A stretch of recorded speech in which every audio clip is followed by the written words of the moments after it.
I spent 1,000 years as mud, all because I got reborn as a tiny puddle. In my past life, I was Julian, a wealthy angel investor in Los Angeles pulling 8-figure deals before I even hit 30. I had the penthouse, the tailored suits, the arrogant smirk of a man who thought he owned the world. My death was not a tragedy. It was a joke. I slipped on a stray banana peel in the lobby of my own corporate headquarters. A literal cartoon cliche that cracked my skull against the Italian marble, but the real humiliation came after the lights went out. Before tossing me into this medieval fantasy world, the local goddess of reincarnation pulled me into her domain just to show me a parting gift. She projected a massive, high-definition vision of my final moments. My jealous former coworker, a guy I had passed over for promotion 3 times, was standing over my dying body. He did not call for help. He pulled out his phone. He stood there recording me as the brain trauma caused me to cry and lose control of my bowels on the pristine floor. He uploaded the footage before the paramedics even arrived. The goddess smiled as she showed me the view count climbing into the tens of millions. That viral video of me dying in a puddle of my own filth became my entire legacy. She denied me the standard hero package. No magic sword, no noble bloodline. She tossed my soul into a remote forest and turned me into a literal swamp. For the first century, the rage burns through me. I curse the coworker. I curse the goddess. I curse the deer that drink from me and the frogs that treat my surface like a breeding ground. I spend decades planning impossible revenge scenarios, but you cannot hold on to Los Angeles narcissism when you are an overgrown puddle. Over 1,000 years of isolation, the ego starves to death. I continuously absorb rainwater, groundwater, and morning dew. I slowly push my borders outward, creeping over roots and stones inch by inch. I transform from a muddy patch into a massive deep lake. The frantic need for control erodes away, replaced by extreme grinding patience. Time dilates. I watch empires of ants rise and fall on my banks. I learn how to wait. I become the environment. This millennium of absolute tranquility shatters on a Tuesday afternoon. I feel the vibrations through the earth long before I hear the noise. Hoofbeats, desperate and heavy, strike the dirt ridge above my western cliff. Shouts echo through the dense tree line. A horse-drawn merchant carriage veers wildly toward the edge. The driver, panicked by the pursuing riders, misjudges the turn. Gravity takes over. The horses let out a terrifying shriek as their hooves slip on the loose gravel. The wooden chassis splinters as it plunges straight down into my deep waters. Thousands of pounds of wood, flesh, and iron hit my surface. Water displaces violently. I feel the concussive shockwave ripple through my entire liquid body. The carriage sinks fast, dragging the frantic horses down into the dark cold. They thrash against the harnesses, but the weight is too much. As the wreckage hits the jagged rocks near the bottom of my basin, a reinforced wooden chest snaps its iron hinges. The thick oak lid splits wide open against the stone. Exactly 5,000 gold coins spill out. They catch the faint light filtering from the surface, glittering as they drift into my murky depths. The moment the metal makes contact with my deepest mud, a mechanical chime echoes in the void of my consciousness. It is a sound I have not heard in 10 centuries. System interface activated. Dormant state concluded. Currency detected within host boundaries. Converting assets to evolution points. 5,000 gold coins assimilated. Total evolution points calculated at 5,000. I process the voice. 1,000 years of sitting in the dirt, and now a system decides to show up just because someone dropped cash into my lap. The interface projects a glowing blue text box across my mental vision. Host has accumulated sufficient energy for physical manifestation. Initiate mithril rank high human evolution protocol? Yes or no? I do not experience panic. I do not hesitate. I mentally select yes. The reaction is immediate and violent. The entire volume of my lake begins to churn. A massive vortex forms in the center, spinning faster and faster, generating a low roar that drowns out the noise from the cliff. I feel my dispersed consciousness being dragged from the far edges of the shoreline into a singular point. The millions of gallons of water condense. The pressure is immense. My liquid body compresses into a single glowing sphere of high-density water right in the middle of the basin. I drain the lake dry in a matter of seconds. The water level drops so fast, the stranded fish do not even have time to flop. The mud cracks and hisses under the sudden exposure to the air. The glowing sphere shatters with a concussive shockwave that flattens the reeds on the shoreline and kicks up a cloud of dust. I step onto the damp, exposed lake bed. I look down. 2 hands. Real, solid hands. Pale skin, long fingers, lean muscle. I flex them, feeling the knuckles crack and the tendons stretch. I experience the sensation of physical touch for the first time in 10 centuries. The cool forest air hits my skin. The damp smell of the mud fills my nose. I am wearing basic linen garments, rough against my chest and shoulders, but they feel like luxury silk compared to being stagnant water. I pull up my status screen. Race, high human. Class, swordsman. Rank, mithril. Physical parameters display as peak limits for the current tier. I breathe in real oxygen. My lungs expand against my ribs. It is intoxicating. The sheer stability of a physical form grounds me. Up on the rocky shoreline above, the shouting continues. I tilt my head and look up the muddy slope. A band of highwaymen stands at the edge of the cliff, looking down at the wreckage. The leader is a massive man wearing rusted chainmail, with thick scars crossing his jaw. He holds two people pinned in the dirt. I focus my new vision, and small text boxes appear above their heads. The system identifies him as Varg, level 24 bandit chief. He grips the surviving merchant, a middle-aged man named Silas, by the collar of his ruined coat. Beside Silas is his daughter Lyra. She looks no older than 16, bleeding from a nasty gash on her forehead, clutching a fractured wrist. Varg presses a rusted, jagged dagger directly against the merchant's throat. His voice carries easily down into the quiet crater. "You think you can run from me in these woods, old man?" Varg spits on the ground next to Silas. "That gold belongs to my crew. It is the toll for using our roads. You are going to climb down there and fish out every last coin from that mud, or I start carving your girl into pieces right in front of you." Silas begs, his hands trembling as he grabs Varg's heavy leather boots. "Please, the water is gone, the chest is broken, I do not know where the gold went. It just vanished. I will pay you double, triple when we reach the capital. Just let her go." Varg kicks him square in the ribs. The impact drops Silas to the dirt, gasping for air. The crowd of 20 bandits behind Varg laughs, jeering at the pathetic display. "Look at the rich pig squeal," one of the thugs mutters, leaning on a spear. Lyra cries quietly, trying to shield her father. Varg raises his dagger, ready to make good on his threat and take an ear. Then he pauses. He squints down into the massive dry crater. He spots me standing dead center, right where 1,000,000 gallons of water used to be just seconds ago. Varg's expression shifts from cruel amusement to suspicion, then settles into a sneer of absolute arrogance. He points the dagger at me. "Look at this rat sneaking around the mud." Varg shouts, his voice echoing off the stone walls. "We got a rival magic caster trying to poach our loot. He thinks he drained the lake to steal my gold." "Hey, you in the rags." Varg steps closer to the edge, looking down at my plain linen clothes. "I do not care what kind of parlor trick you used to clear that water. Hand over the coins right now, and I might let you keep your legs. If you make me come down there, I will skin you alive and wear your face as a mask." I do not answer him. I just watch his posture. 1,000 years of being a swamp drains the urge to engage in petty arguments with mayflies. I am simply analyzing the distance, the elevation of the slope, and the number of combatants. 20 men above, mostly armed with scavenged military gear.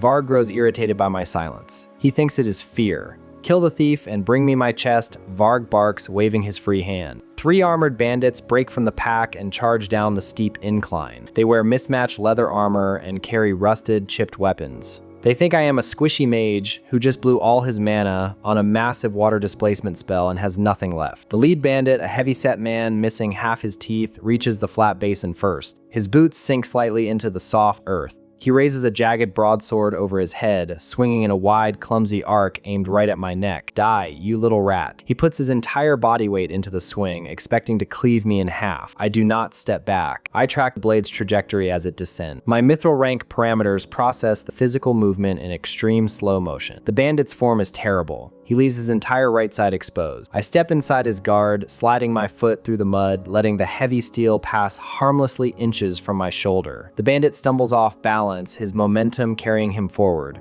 I reach out and strike his wrist with a precise open palm chop. I do not need a weapon. The dense muscle and reinforced bone of my new body act as a blunt instrument. The bandit's wrist snaps with a loud crack. He drops the broadsword with a yelp of pain. Before the weapon even hits the mud, I catch the leather-wrapped hilt out of the air. I pivot on my heel, using the momentum of his own failed swing, and drive the stolen blade straight through his shoulder joint. The rusted steel encounters resistance, but my physical strength forces it through. The blade severs muscle, tendon, and bone in a single fluid motion. The bandit's right arm detaches entirely, falling onto the wet earth with a heavy thud. Blood sprays in a wide arc across the dry lake bed. The man stares at his empty shoulder for a fraction of a second before the pain registers in his brain. He collapses into the mud, screaming, clutching the spraying stump as his life bleeds out into the dirt. The display of high-level speed and lethal precision acts like a physical wall. The remaining 2 bandits who were charging right behind him slam on the brakes.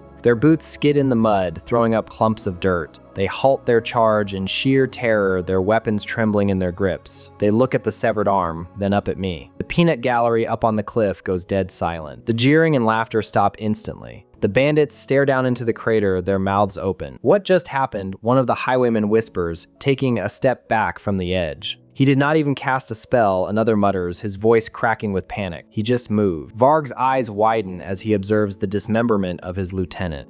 The arrogant sneer drains off his face, replaced by a calculating, heavy hostility. He realizes I am not a depleted magic caster. He shoves Silas aside, letting the merchant scramble away to protect Lyra. Varg stands up to his full height, his massive frame casting a long shadow. He reaches over his shoulder and draws a massive heavy battle axe. The weapon hums with a faint red glow, heat radiating from the dark metal. Enchanted gear. "You want to play with steel?" Varg growls, his grip tightening on the handle until his knuckles turn white. "Let us see how you handle a real crew." Boys swarm the crater. Rip him apart. He signals the remaining 20 men to descend the slope. I ignore the shouting and the sound of weapons being drawn.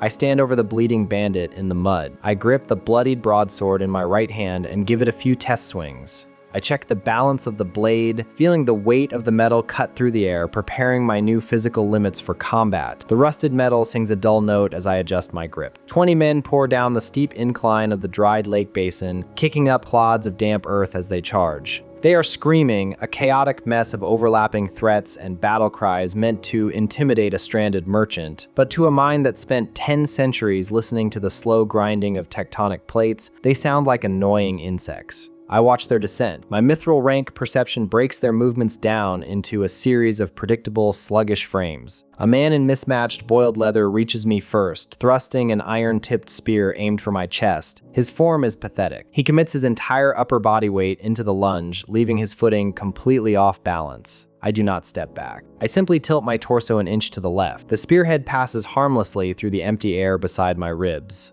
Before the bandit can even register the miss, I step inside his wide guard, twist my wrist, and drive the stolen broadsword upward, driving the blade straight through his lower stomach and out his back. The rusted steel catches on his spine, but my new physical parameters force it through with a sickening crunch. I do not pause to admire the work. Using the leverage of the impaled man's falling weight, I pivot hard on my right heel. 2 more highwaymen are flanking me on the left, swinging heavy iron maces with zero coordination. I drop into a low crouch, ripping the broadsword free and sweep the blade in a wide, horizontal arc right at knee level. The dense muscle of my high human form generates a terrifying amount of kinetic force. The rusted weapon shears through their shins like dry twigs. Both men collapse into the mud, shrieking as they stare at the severed stumps of their legs bleeding out into the dirt. The 4th bandit freezes, his mouth falling open as he realizes what he just walked into. He tries to backpedal, raising a jagged short sword in a desperate trembling block. I reach out, grab his wrist, and wrench it backward until the joint pops out of the socket. He drops his weapon with a scream, and I plant my bare foot flat against his chest. I push. The impact sends him flying backward, his boots entirely leaving the ground as he sails nearly 30 feet through the air. He slams back first into the sheer rock wall of the crater basin. The loud crack of his spine echoes across the quiet clearing. He drops into the dirt like a broken doll and does not get back up. The sheer mechanical violence of the counterattack acts as a physical barrier.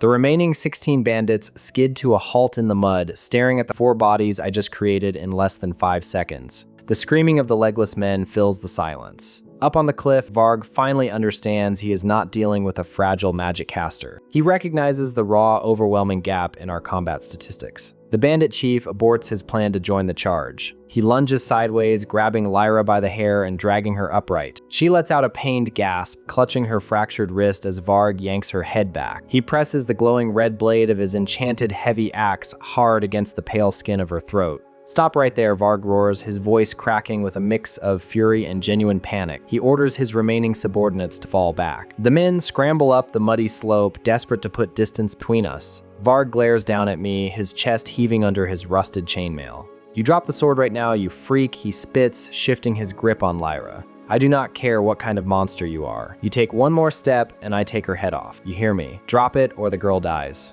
I stand still in the mud, looking up at him. I could point out the flawed logic. I have no connection to these people. I manifested into this world 5 minutes ago. There is no reason to assume I care if he kills a random merchant's daughter. A typical person might try to negotiate posture or call his bluff, but the 1,000 years of isolation as a stagnant pool of water fundamentally altered my reaction times to human drama. I just understand the mechanics of leverage. Arguing wastes time. I loosen my grip. The bloodied broadsword slips from my fingers and hits the damp earth with a dull thud. Silas lets out a sob of relief, still kneeling in the dirt nearby. Varg lets out a harsh barking laugh, the tension leaving his massive shoulders. He thinks he has won. He thinks he figured out my weakness. Look at that, Varg sneers, his confidence returning in a rush of delusional arrogance. The big bad swordsman has a soft heart. You are just a stray dog playing hero. Now step forward. Put your hands behind your head and walk up this slope. If you try any fast movements, if you even twitch wrong, I will carve her up. I take a slow breath, letting the cool forest air fill my new lungs. I look down at my bare feet. The basin is littered with smooth, dense river stones that used to sit at the bottom of my lake.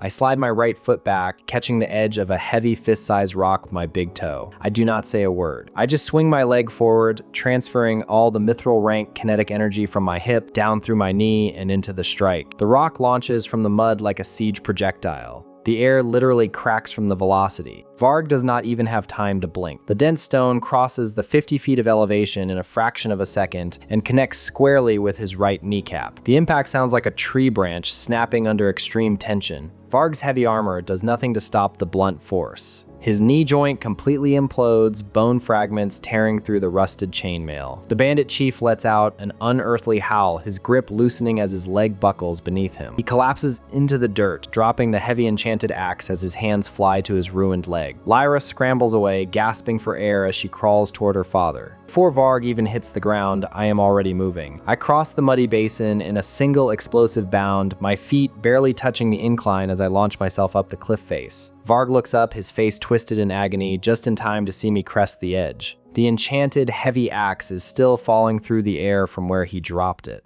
I reach out, wrap my fingers around the leather-bound haft, and use my upward momentum to swing the massive weapon in a tight, brutal arc. The enchanted blade cleanly severs Varg's head from his shoulders. The heavy thud of his skull hitting the dirt is the only sound on the ridge. His headless body slumps forward, bleeding out into the dry earth. The 15 surviving bandits watch their leader get decapitated in the blink of an eye. Their morale shatters. Without a single word, they drop their weapons, turn and sprint blindly into the dense tree line, crashing through the underbrush in a desperate bid to escape. I do not bother chasing them. I let the heavy axe rest against my shoulder and look at the merchants. Silas is shaking, struggling with the tight ropes binding his wrists. I walk over, grab the fraying edge of the rope, and pull it apart with bare hands, snapping the thick hemp like rotting thread. Silas falls forward, rubbing his raw skin, stammering his thanks. I turn to Lyra. She is sitting in the dirt, clutching her injured arm. She looks up at me, taking in my appearance. I am wearing nothing but rough linen pants and a loose shirt, my bare feet covered in mud, holding a glowing red axe that is almost as big as she is. A slight flush spreads across her cheeks, a mix of adrenaline and the awkward realization that a random stranger just dismantled a small army to save her. "Thank you," she says quietly, her voice trembling. "I thought we were dead."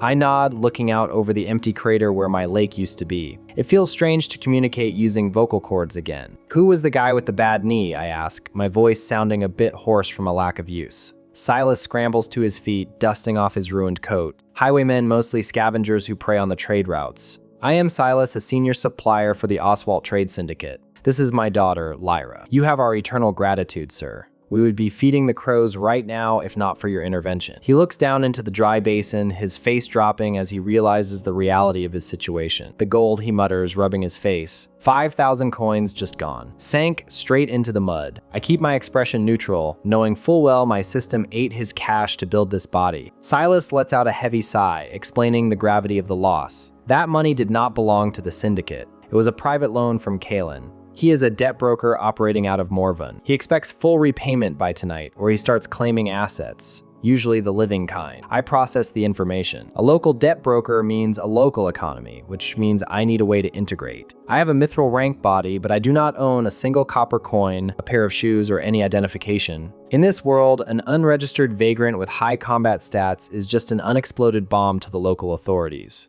I need cover and I need basic supplies. I walk over to Varg's headless corpse and kick him over. I rummage through his leather pouches until I find a small sack of silver coins. I tie it to my belt. Silas watches me loot the body, completely unfazed. If you are heading to the commercial hub of Morvin, I will escort you the rest of the way, I tell him. You need protection, and I need a ride. Silas nods eagerly, realizing a high-tier swordsman is the best insurance policy he could ask for after losing his cargo. We salvage what we can from the wreckage. The carriage chassis is destroyed, but the horses and the front wooden bench are still intact, tangled in the harness near the crater edge. We manage to haul the surviving rig back onto the dirt road. Lyra finds a spare roll of bandages in a surviving saddlebag and carefully wraps her fractured wrist. She uses her good hand to clear away a pile of debris on the bench, making a space for me to sit. You can rest here, she says, offering a small, appreciative smile. Her initial terror has faded, replaced by a solid foundation of trust. I climb onto the bench, the rough wood feeling incredibly solid after centuries of being liquid. Silas takes the reins, guiding the tired horses down the dirt path leading away from the crater. As the carriage rocks along the uneven road, I take the opportunity to gather intelligence. I ask Silas about the local hierarchy, the power structures, and how combatants are measured in this society. Silas seems more than happy to explain, likely trying to distract himself from his looming debt. He details the Adventurer Guild rankings, starting from copper and iron, moving up to silver and gold. When I casual ask about mithril rank, Silas lets out a low whistle.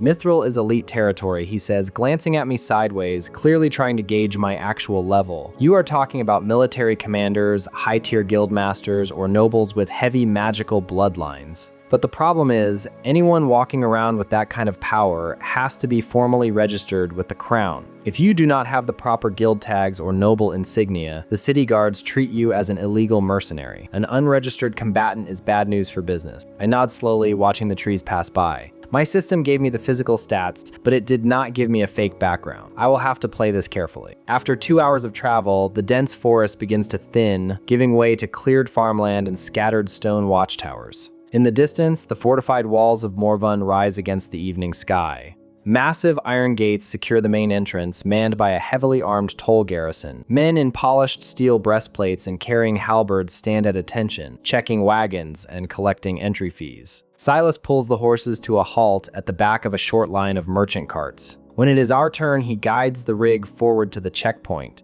The lead gatekeeper, a veteran guard with a graying beard and a thick scar over his nose, walks up to the carriage. "Evening, Silas," the gatekeeper says, his tone bored. "Rough day on the road? Looks like you lost half your transport." Silas forces a tired smile. "Just a minor accident near the ridge. We are here to pay the toll and get inside." The gatekeeper holds out his hand for the silver fee, but his gaze drifts past Silas and settles on me, sitting quietly on the passenger side. He stares at the heavy, glowing red axe strapped to my shoulder. The bored expression vanishes from his face. He takes a slow, deliberate step back from the carriage. I watch his hand drop to his belt, his fingers curling around the grip of a steel baton. He pulls it free, raising a brass whistle to his lips with his other hand. The shrill, piercing sound of the whistle cuts through the evening air, alerting the archers up in the watchtower. "Keep your hands where I can see them," the gatekeeper shouts, pointing his baton straight at my chest. "That axe belongs to Kalen's enforcement crew. We have a hostile carrying stolen property," the gatekeeper shouts, pointing his baton straight at my chest. "That axe belongs to Kalen's enforcement crew. We have a hostile carrying stolen property." I do not move. A dozen heavy boots pound against the cobblestones as the gate garrison swarms the carriage, forming a tight half circle around the wooden bench. The metallic clack of crossbow mechanisms being drawn back and locked echoes from the stone watchtowers above.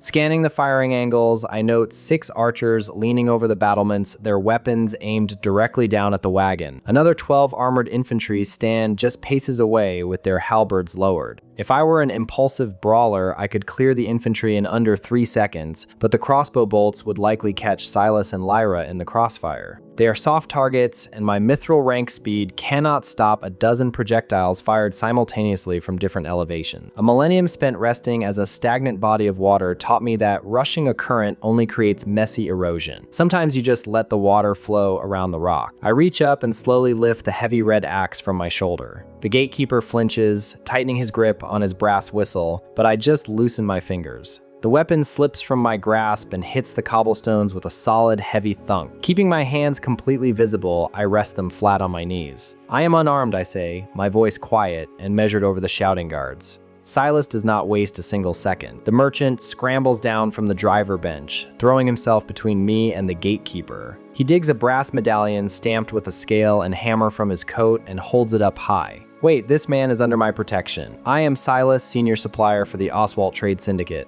That axe belonged to the highwayman Varg. He ambushed us near the ridge, and this man eliminated the threat to save our lives. Silas points a shaking finger at the red blade resting on the stones. Varg was using it to try and decapitate my daughter. The gate captain steps forward from the line of infantry. He is a tall man wearing a polished steel chest plate that marks a higher rank, his face hardened by years of dealing with mercenaries. He snatches the brass medallion from Silas, inspects the thick wax syndicate seal on the back, and tosses it back. His eyes drift from the merchant to me, lingering on my bare feet and the cheap linen clothes that contrast entirely with my calm posture. He does not look convinced that a barefoot vagrant took down a known highwayman, perfectly intact, but the syndicate seal carries undeniable weight in this city. The captain gestures to two of his men. Secure the weapon. It goes straight to Kalen's counting house. The debt broker reported this axe stolen 3 weeks ago. As for your bodyguard, Silas, the captain pulls a leather-bound ledger from his belt. An unregistered vagrant carrying restricted magical weaponry into city limits is a severe violation. If you are vouching for him, you pay the vagrant tax. 50 silver coins right now, or he goes straight to the holding cells. Silas pales slightly but quickly rummages through his surviving coin pouches, counting out the silver pieces and dropping them heavily into the captain's gloved hand. The captain nods, waving his hand to signal the archers to stand down. We roll through the massive iron gates and enter the commercial district of Morvin. The transition from the quiet dirt roads of the forest to a dense, chaotic hub of commerce is jarring. Multi-story timber and stone buildings line narrow, paved streets packed tight with merchants, laborers, and horse-drawn carts. The noise is a constant grating hum of haggling and wooden wheels rattling over uneven stone. Silas guides the battered rig toward a modest 3-story building marked with a swinging wooden sign that reads Copper Kettle Inn. He pays a stable boy a single copper coin to tend to the exhausted horses and leads us inside. The interior smells heavily of cheap ale, roasted grease, and wood smoke. Silas rents a basic room on the second floor for me, sliding a heavy iron key across the sticky wooden table. He looks drained, the sheer weight of his ruined cargo settling over him now that the immediate physical danger is gone. Listen, you saved our lives back there, but I have to report to the syndicate masters right now. Kalen is going to come collecting for that lost gold by nightfall, and I need to figure out how to keep my family out of the slave chains. Silas reaches into his torn coat and pulls out a small leather pouch, handing it across the table. It is 50 bronze coins. It is not much, but it will cover a few hot meals and the room for tonight. I will find you tomorrow. Lyra stands by the door, holding her fractured wrist wrapped in the makeshift bandage. She steps out into the busy street for a brief moment and returns with a small bundle wrapped in butcher paper. Walking over, she places it on the table in front of me. It is a thick loaf of fresh bread and a slab of roasted meat. You need to eat, she says softly. You have not asked for anything since you pulled us out of that mud. Thank you again. I watch them leave the inn, the heavy wooden door closing behind them to block out the noise of the street. I unwrap the brown paper. The smell of roasted animal fat and baked wheat hits my senses. For 1,000 years, my only intake was passively absorbing rainwater and filtering dissolved minerals from the dirt. I pick up the meat and take a bite. The mechanical process of chewing, the texture of tearing muscle fibers, the intense rush of salt and flavor hitting a human tongue for the first time. It is an overwhelming sensory experience. I chew slowly, analyzing the mechanics of digestion as the food hits my stomach. My new mithril rank body processes the calories with aggressive efficiency, stripping the nutrients and converting them into raw stamina. I finish the meal in silence, feeling a slight flush of heat as the physical energy integrates into my system. It feels good to be solid, but having extreme combat stats is useless if I do not understand the rules of the board I am playing on. I leave the inn and step out into the crowded marketplace to run some economic reconnaissance. I walk past stalls selling iron tools, woven baskets, and dried herbs, listening closely to the conversations and watching the exchange of local currency. I approach a cloth merchant standing behind a long wooden table stacked with basic garments. I point to a simple pair of leather boots and a sturdy wool cloak. How much for these, I ask. The merchant looks me up and down, noting my bare feet and the mud-stained linen pants. 3 silver for the boots, 2 for the cloak. Show me your guild plaque first. I shake my head. I do not have a plaque. The merchant snorts, pulling the boots back from the edge of the table. No plaque, no sale. Crown law. Unregistered citizens cannot engage in commercial trade, cannot buy property, cannot open a secure vault, and sure as hell cannot take on mercenary contracts. If you want to buy so much as an apple in this district, you need a guild tag or a citizen seal. Move along before I call the watch. I step back, blending into the flow of the passing crowd. The bureaucratic wall is absolute. The society here is highly structured to keep transient threats locked completely out of the economy. Silas paying my entry toll only bought my physical presence inside the walls. Legally, I do not exist. My physical advantage means nothing if I cannot even purchase a shirt without triggering a city-wide alarm. I walk back toward the Copper Kettle Inn, formulating a plan to acquire a valid registration, completely unaware that the local power structure is already moving to crush me. Across the district, sitting behind a massive oak desk in a heavily guarded counting house, Kalen examines the enchanted red axe. The debt broker is a lean, sharp-featured man wearing expensive silk robes, his fingers adorned with heavy gold rings that clink against the desk. The gate captain stands at rigid attention before him, having personally delivered the confiscated weapon. Kalen traces a pale finger along the dull edge of the rusted steel blade. "You are telling me Varg is dead?" Kalen asks, his voice smooth and dangerously quiet. The captain nods stiffly. "Decapitated, sir." "Clean off. The Oswald merchant claims a barefoot vagrant did it. Said the vagrant dismantled Varg's entire 20-man crew in minutes." Kalen leans back in his plush velvet chair, steepling his fingers together. Varg was his proxy. The bandit crew was a secret operation funded directly by Kalen to harass the Oswald Trade Syndicate's supply lines, forcing the merchants into taking high-interest loans from him to cover their constant losses. Varg was supposed to secure the 5,000 gold coins today and return them to the counting house, effectively forcing Silas into permanent debt slavery while Kalen kept the money. Now Varg is dead, the crew is scattered into the woods, and the 5,000 gold coins are sitting at the bottom of a newly formed crater. Kalen processes the information rapidly. He understands he is dealing with a high-level physical threat. A rogue combatant capable of wiping out an armed crew without taking a scratch is not someone you fight in the streets. But Kalen does not fight with swords. He fights with ledgers. He pulls a thick parchment book toward him, dipping a sharp quill in black ink. Silas claims he lost the gold in the lake, and this unregistered vagrant was present at the scene. Kalen writes a rapid series of commands on the paper. I want all of Silas's credit lines frozen immediately. Restrict his access to the syndicate vaults. Then Kalen drafts a formal municipal warrant. By Crown law, any outstanding debt can be legally transferred to an associated party involved in the loss of major assets.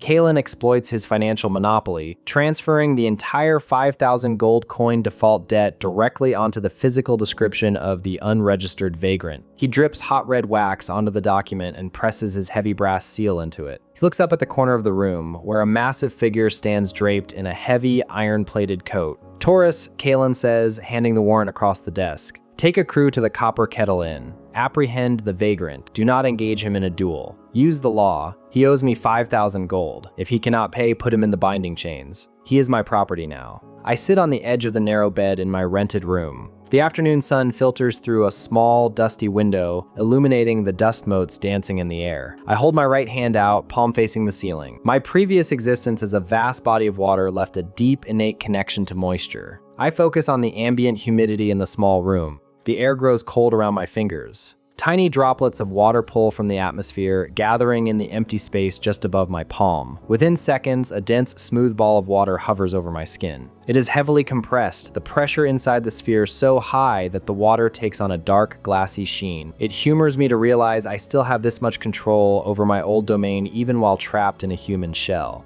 The heavy wooden door to my room shatters inward. The thick iron hinges tear right out of the door frame, sending long splinters of wood flying across the floorboards. The door crashes flat onto the ground with a deafening bang. A hulking man steps through the ruin of the doorway. He is wearing a thick, iron-plated longcoat, the metal etched with glowing blue runes that mark him as a magic caster. This is Taurus. 6 men follow closely behind him, filing into the cramped room until there is barely space to breathe. They are heavily armored debt collectors, holding thick steel binding chains and short, weighted iron clubs. The residents in the hallway outside peek out of their rooms, whispering in hushed, panicked tones as they recognize Kalen's enforcement crew. Taurus steps heavily onto the broken door, his boots grinding the wood splinters into the floor. His gaze fixes on me, sitting calmly on the bed. "You are the stray that walked in with Silas," Taurus says. His voice is a deep, resonant rumble that vibrates the floorboards beneath my bare feet. He reaches into his heavy iron coat and pulls out the parchment scroll sealed with Kalen's red wax. He unrolls it and holds it up so the text is visible. "I am here representing Kalen's counting house.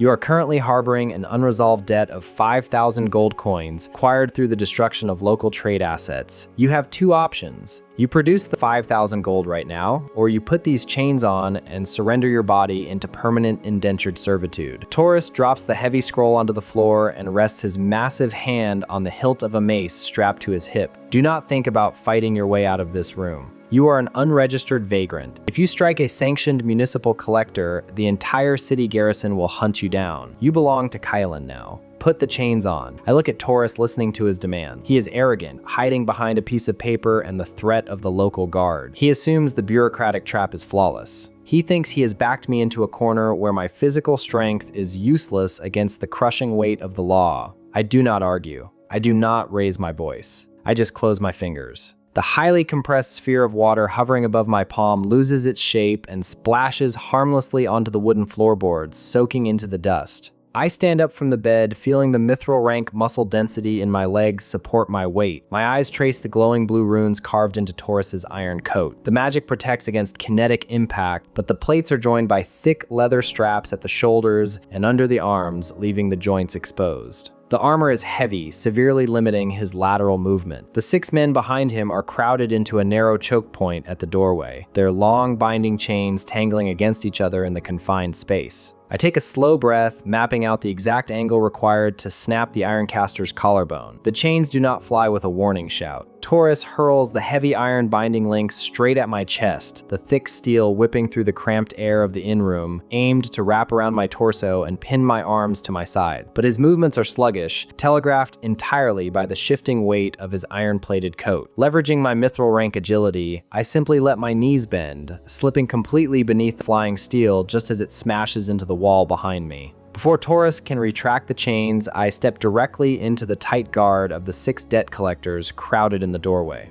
They are holding weighted iron clubs, but they lack the reaction speed to use them. Moving through their formation like water flowing around river stones, I deliver precise, measured strikes to the brachial nerve clusters tucked beneath their heavy collars. The blunt force trauma to the nerve bundles triggers an immediate physical shutdown. I watch the 6 men collapse to the floorboards in less than 2 seconds, their armor clattering loudly against the wood. Eliminating them permanently would be easy, but leaving a pile of corpses in a rented room is a guaranteed way to draw a murder charge, and 1,000 years of patience has taught me to keep the mud from stirring unless absolutely necessary. Seeing his entire enforcement squad drop unconscious without me even breaking a sweat, Taurus steps back and slams his heavy boot into the floor. A pulse of blue light flares from the etched runes on his coat, activating a Tier 3 gravity well enchantment embedded within the metal. The sheer kinetic weight of the spell hits the room, locking my bare feet to the wooden floorboards as if they were encased in solid iron. The atmospheric pressure spikes, making the structural beams of the inn groan under the invisible load. Taurus draws his mace, his chest heaving as he prepares to crush my skull while I am immobilized. Instead of wasting energy trying to tear my legs free from a magical anchor, I tap into my innate fluid manipulation. The air in this tiny room is thick and humid from the heat of 7 heavily armored men. I pull on that moisture. The ambient humidity condenses rapidly, drawing not just from the air, but directly pulling the heavy sweat off Taurus's own forehead and neck. Before he can swing his weapon, the water coalesces into a dense, high-pressure collar wrapped completely around his throat. Taurus freezes, his eyes widening as the icy ring tightens, choking off his windpipe instantly.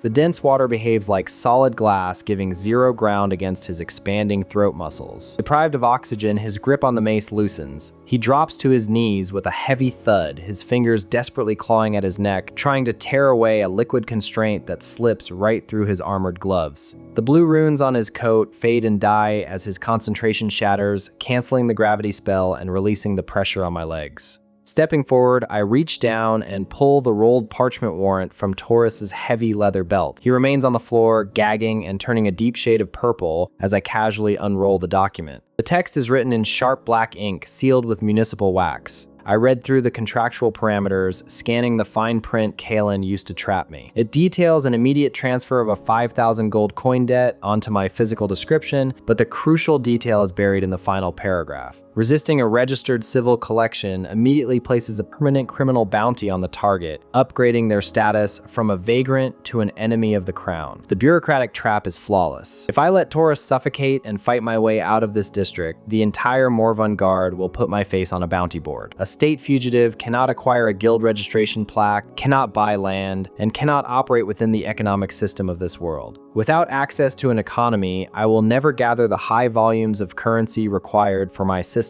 to trigger another evolution. The brute force approach only leads to permanent exile. Understanding the rules of the board, I relax my focus. The dense ring of water around Taurus's throat loses its structural integrity, splashing harmlessly over his iron chest plate and soaking into his thick coat. Taurus collapses forward onto his hands, gasping frantically for air, his chest heaving as he tries to process what just happened. I step over the unconscious bodies of his men and extend my bare wrists toward him. Put the chains on, I tell him, keeping my voice entirely flat. Taurus stares up at me, wheezing, his brain struggling to reconcile the fact that I just dismantled his squad and almost drowned him with room humidity, only to voluntarily surrender. He fumbles with the heavy steel links, his armored hands actually shaking as he wraps the cold iron securely around my wrists and locks the heavy brass padlock. Eager to remove himself from a situation he clearly does not understand, he yanks the lead chain, pulling me out of the ruined room and marching me down the narrow stairs of the Copper Kettle Inn. We step out into the blinding afternoon sun of the Morvin commercial district. The noise of the street is deafening, a constant wash of haggling merchants and rattling wagon wheels. Taurus regains a fraction of his arrogance now that I am bound, yanking the heavy chain to force me to walk slightly ahead of him. The sight of a barefoot man in cheap linen clothes bound in Kalen's infamous enforcement irons draws immediate attention from the dense crowd. Neutral cloth merchants leaning against their stalls pause their transactions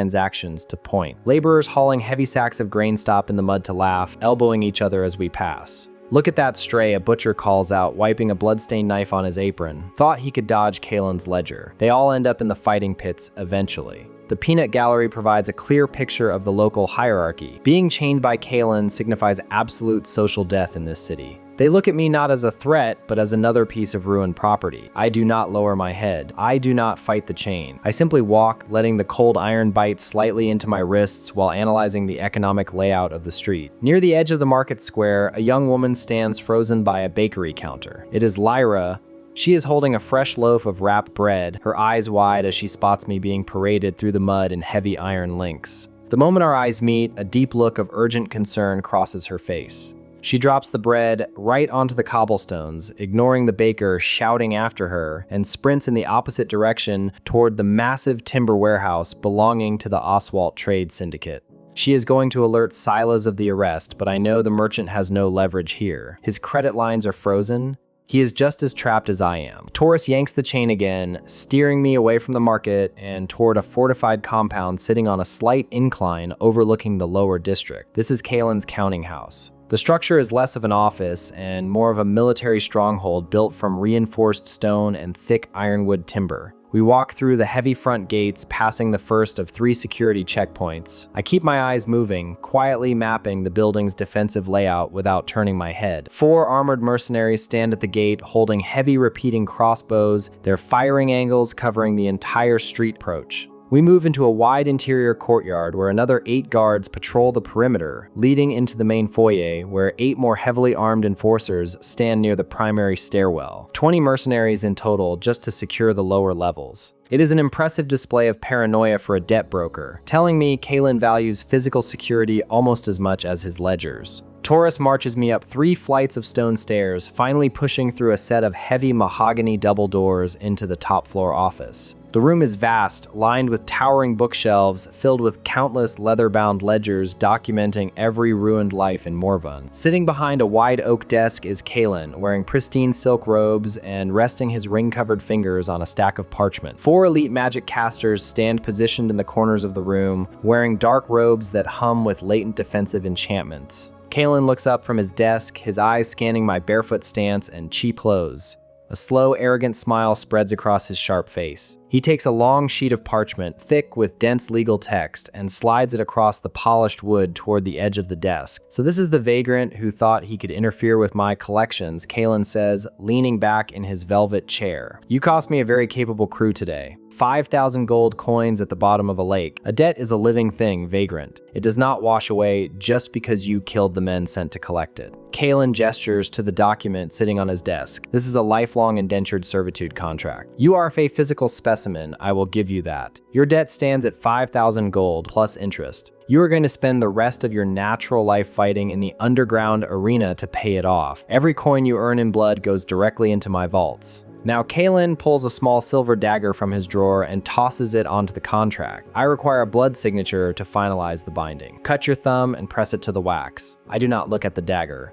I remain completely silent, letting Kalen enjoy his monologue while I tap into the deep environmental perception I developed over 1,000 years of resting in a stone basin. My mithril rank senses bypass the noise of the room, sinking directly through the floorboards beneath my feet. I am scanning the structural density of the counting house. The upper floors are standard timber and masonry, but exactly 3 levels down, directly beneath Kalen's office, the architectural resonance shifts dramatically. It is a massive pocket of hollow space lined with foot-thick enchanted steel, the municipal vault. And inside that vault, my perception detects a staggering metallic density. Millions of individual metal discs stacked in heavy iron chests. My system interface flickers to life in my peripheral vision, running a rapid diagnostic on the mass below. Estimated target volume confirmed. 3 million physical gold coins detected. Conversion to evolution points viable. The realization hits me instantly. Kalen brought me directly to the central vein of his entire financial empire. By bringing me inside his heavily guarded fortress to force a legal signature, he bypassed his own perimeter defenses for me. The rules of Morvin say a vagrant cannot earn money, but the system never said I had to earn it.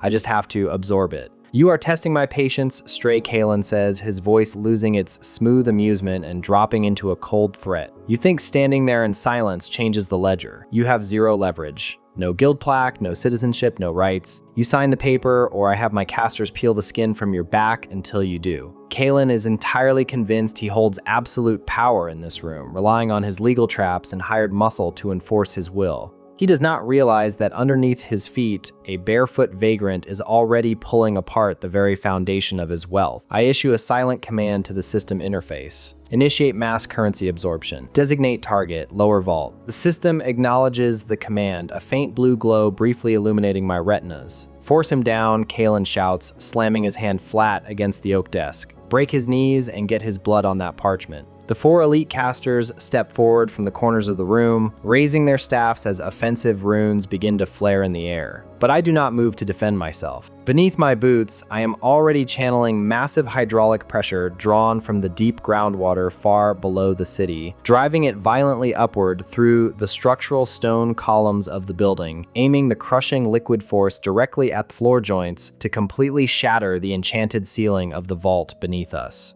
The stone floor caves in with a deafening crack, the massive oak desk and the surrounding bookshelves plunging straight down into the gaping chasm. I do not resist the drop. I let gravity and the crumbling architecture carry me down into the darkness of the sublevel, the rushing wind tearing at my cheap linen clothes. The heavy, enchanted steel ceiling of the municipal vault crumples like wet paper under the sheer hydraulic force I channeled, raining massive chunks of masonry into the room below. My bare feet hit the ground with a heavy metallic crunch. The impact sends a shockwave up my legs, but my mithril rank physiology absorbs the kinetic energy without a single fractured bone. The air inside the vault is thick with pulverized stone and the sharp smell of ozone from the shattered defensive runes. As the dust begins to settle, the true scale of Kalen's financial empire reveals itself. I am standing knee-deep in a literal ocean of physical currency. Millions of stamped gold discs are piled haphazardly in heavy iron chests, overflowing onto the floor in massive, shimmering mounds that stretch all the way to the thick steel walls. It is a staggering hoard, a physical monument to decades of extortion and ruined lives in the city of Morvin. Across the room, Kalen is coughing relentlessly, crawling blindly out from beneath a splintered section of his desk. He wipes a thick smear of gray dust from his forehead, his pristine silk robes torn and ruined. He looks around the vault, his arrogant smirk erased, replaced by an expression of uncomprehending confusion. Before he can even process the breach in his impenetrable fortress, the system interface flares across my vision, projecting a crisp, translucent blue diagnostic window directly over the piles of gold. Target mass confirmed, the system chimes in my mind, its cold, mechanical tone a sharp contrast to the chaotic rubble, scanning precise volume of enclosed space. 3 million physical gold coins registered, commencing mass conversion to evolution points. I do not issue a verbal command or wave my hands. The moment the system locks onto the currency, the massive ocean of gold beneath my feet loses its structural density. A blinding wave of pale geometric light sweeps across the room and the 3 million physical coins dissolve simultaneously. They turn into fine glowing ash that funnels directly into the center of my chest. The heavy metallic crunch beneath my boots vanishes instantly, replaced by the hard, unforgiving cold of the bare steel floor. My interface updates in real time, the numbers scrolling rapidly until they lock onto a new balance of 3 million evolution points. The transition is absolute and irreversible. The municipal vault is empty. Kalen stops coughing. He pushes himself up onto his knees, his hands trembling as they brush against the bare steel grating. The iron chests are gone. The mounds of currency are gone. The foundational wealth that gave him absolute power over this city has been erased from reality in less than 4 seconds. "Where is it?" Kalen stammers, his voice cracking as he looks at his empty, dust-covered hands. "What did you do to my vault? Where is the city's money?" His confusion rapidly curdles into panic, and he spins around toward the 4 elite magic casters who are just pulling themselves out of the debris. "Kill him!" Kalen shrieks, pointing a shaking finger directly at my chest, spit flying from his lips. "Tear his limbs off and find my gold." The 4 casters stagger upright, their dark robes coated in white dust as they raise their polished wooden staffs.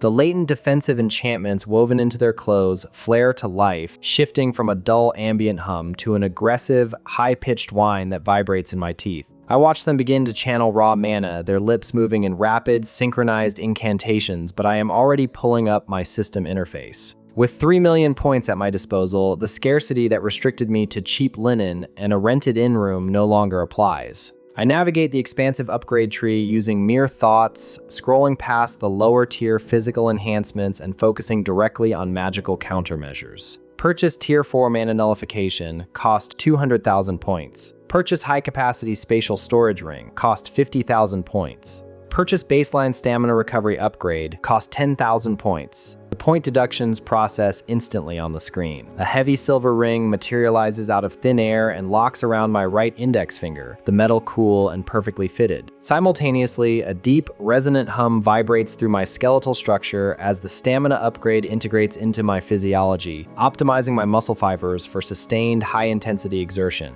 But the most significant tactical change is the invisible localized dead zone that erupts outward from my core. The Tier 4 Mana Nullification expands into a precise 10-foot spherical radius around my body, stripping every particle of ambient magical energy out of the air. Just outside this radius, the lead caster finishes his incantation, thrusting his staff forward to unleash a concentrated thermal lance aimed directly at my face. The air ripples with intense, distorting heat. A second caster mirrors the aggressive motion, firing 3 high-velocity kinetic projectiles designed to shatter a man's ribcage on impact. The spells tear across the empty vault, radiating lethal force, but the exact millisecond they cross the invisible threshold of my nullification radius, the magic simply dies. The roaring thermal lance dissipates into a harmless wisp of gray smoke that drifts past my cheek. The kinetic projectiles lose their momentum, dissolving into faint blue sparks that fall lazily to the floor grating. The 4 casters freeze in place, their staffs still extended, staring at the dissipating smoke in disbelief. Their entire understanding of combat hierarchy relies on magical superiority, and I just turned their most lethal offensive capabilities into a mild breeze. I do not give them the luxury of adjusting their tactics. Testing the new limits of my mithril rank physical parameters, I flex my forearms outward against the heavy iron chains still binding my wrists. The thick steel links groan under the sheer mechanical force of my muscles, and with a sharp outward twist of my shoulders, the reinforced iron shatters like cheap glass. The heavy brass padlocks hit the steel floor with a dull clang. Before the casters can even draw breath for a secondary incantation, I step over the rubble, closing the 30-foot distance in a fraction of a second. My bare foot pivots hard on the steel grating as I drive a measured blunt force palm strike directly into the sternum of the first caster. The impact is mathematically precise, bypassing the physical resistance of his ribs to deliver a shockwave straight into his central nervous system. He collapses without making a single sound, his eyes rolling back. I rotate my hips, using the momentum to sweep my elbow across the jaw of the second caster, sending him crashing heavily into the stone wall. The remaining 2 try to backpedal, fumbling in a panic with their staffs, but my physical speed is too overwhelming for human reflexes. 2 quick, open-handed strikes to their chest plates drop them them into the dust beside their colleagues. The entire engagement lasts less than 4 seconds. 4 elite magic casters lie incapacitated on the vault floor, their defensive enchantments inert and useless. Kalen watches his elite enforcement squad fall, his breathing turning incredibly shallow and erratic. He scrambles backward on his hands and knees, slipping on the loose gravel as he tries desperately to put distance between us. He hits the thick steel wall of the empty vault and stops, trapping himself. I walk slowly across the bare floor, the heavy silence of the room broken only by the crunch of shattered stone beneath my bare feet. I reach down, grab the thick silk collar of Kalen's robes, and haul him off the floor, slamming his back against the fractured remains of his massive oak desk. He whimpers, raising his ring-covered hands to protect his face, expecting a physical blow. "You said a debt is a living thing," I tell him, keeping my tone conversational and flat as I lean in close. "You said it does not wash away just because you kill the men sent to collect it." Kalen swallows hard, his eyes darting frantically toward the ruined stairs leading out of the sublevel. "Listen to me, we can negotiate this," he stammers, his voice devoid of all its previous arrogance. "You have power, clearly you are a high-tier asset. We can work together, just tell me where you moved the gold." I ignore his frantic, delusional bargaining and reach into the debris on the desk, retrieving the thick parchment contract he tried to force me to sign in the office above. I brush the white dust off the paper and smooth it out on the fractured wood. "According to this municipal warrant, you officially claimed ownership of a 5,000 gold coin debt. By your own rigid legal framework, that means you assumed full responsibility for the assets in question." I trace the dark ink on the page with my finger, tapping the municipal wax seal. "Now, 3 million gold coins just disappeared from your secure private premises while under your direct supervision. That means you are legally, undeniably liable for the remaining 2,995,000 coins missing from this vault." Kalen stares at me, his jaw trembling as his own bureaucratic traps are turned against him. "That is insane," he gasps. "The city tax inspectors will not accept that logic. They are coming for the mandatory monthly tribute tomorrow morning. If the vault is empty, they will strip my titles. They will throw me in the fighting pits." I pick up the small silver dagger Kalen had placed on the desk earlier to threaten me. I press the flat of the cold blade against his cheek. "Then you better start liquidating your personal assets immediately to cover the shortfall." I flip the parchment over to a blank section on the back and carve a quick, legally binding transfer of ownership using the tip of the dagger. Transfer all rights, deeds, and municipal recognition of the Sunspire Manor estate, along with an authorized Class A guild registration plaque, to the bearer of this document. I grab Kalen's right hand. He tries to pull back, whimpering loudly, but my grip is like an iron vise. I drag the sharp edge of the dagger across his thumb, drawing a thin line of fresh blood, and press his bleeding digit firmly onto the bottom of the parchment. The magical wax seal resting on the desk glows briefly, confirming the biological signature and finalizing the massive transfer of wealth. I roll up the document and let the system store it directly into my new spatial ring. The parchment vanishes from my hand, safely secured in the localized dimensional pocket. Kalen slumps down the front of the broken desk, clutching his bleeding thumb to his chest, staring vacantly at the massive empty vault that used to be his kingdom. I turn my back on him and walk toward the ruined stairwell. "Good luck explaining the ledger to the tax inspectors," I say, not looking back as I climb through the shattered ceiling and leave him sitting in the dust of his own financial ruin. Stepping out of the heavily fortified counting house and back into the blinding afternoon sun, the oppressive atmosphere of the compound has evaporated. The hired mercenaries guarding the courtyard take one look at my broken chains, the lack of an escort, and the casual way I stroll out of their employer's stronghold. They lower their repeating crossbows and choose to look the other way, their loyalty tied entirely to coin that no longer exists. I navigate the crowded, muddy streets of the lower commercial district, moving past the exact same merchants and laborers who mocked me just an hour earlier. The butcher who laughed at me pauses, his blood-stained knife hovering over a slab of meat. The peanut gallery takes in the bare wrists, the unbroken stride, and the sheer confidence in my posture. Their mocking laughter dies in their throats, replaced by quiet, nervous murmurs of confusion. I do not pay them any attention. I head straight for the massive timber warehouse belonging to the Oswalt Trade Syndicate. The heavy wooden doors are wide open, revealing dozens of clerks frantically tallying ledgers and hauling heavy crates of goods. Silas is standing near a loading cart in the center of the room, arguing heatedly with a syndicate overseer who is holding a wooden clipboard. The overseer is shaking his head, pointing a rigid finger at a red wax seal on a document, explaining loudly that the merchant credit lines remain frozen under Kalen's strict embargo. I walk directly up to the cart. Silas stops mid-sentence, his eyes widening in shock as he takes in my lack of iron chains and unbothered posture. The overseer scowls, adjusting his thin spectacles as he looks me up and down, taking in the cheap, dirty linen clothes. Unregistered vagrants are not allowed in the active loading bays, the overseer says, tapping his pen aggressively against the clipboard. Before he can call for the warehouse security, I pull the newly acquired Class A Guild registration plaque from my spatial ring. The heavy, polished platinum badge catches the ambient light of the warehouse. I toss it casually onto the ledger in his hands. The overseer looks down at the plaque, his arrogant annoyance evaporating into immediate bureaucratic panic. The class of registration grants the bearer unchecked financial authority and diplomatic immunity within the syndicate's operational zones.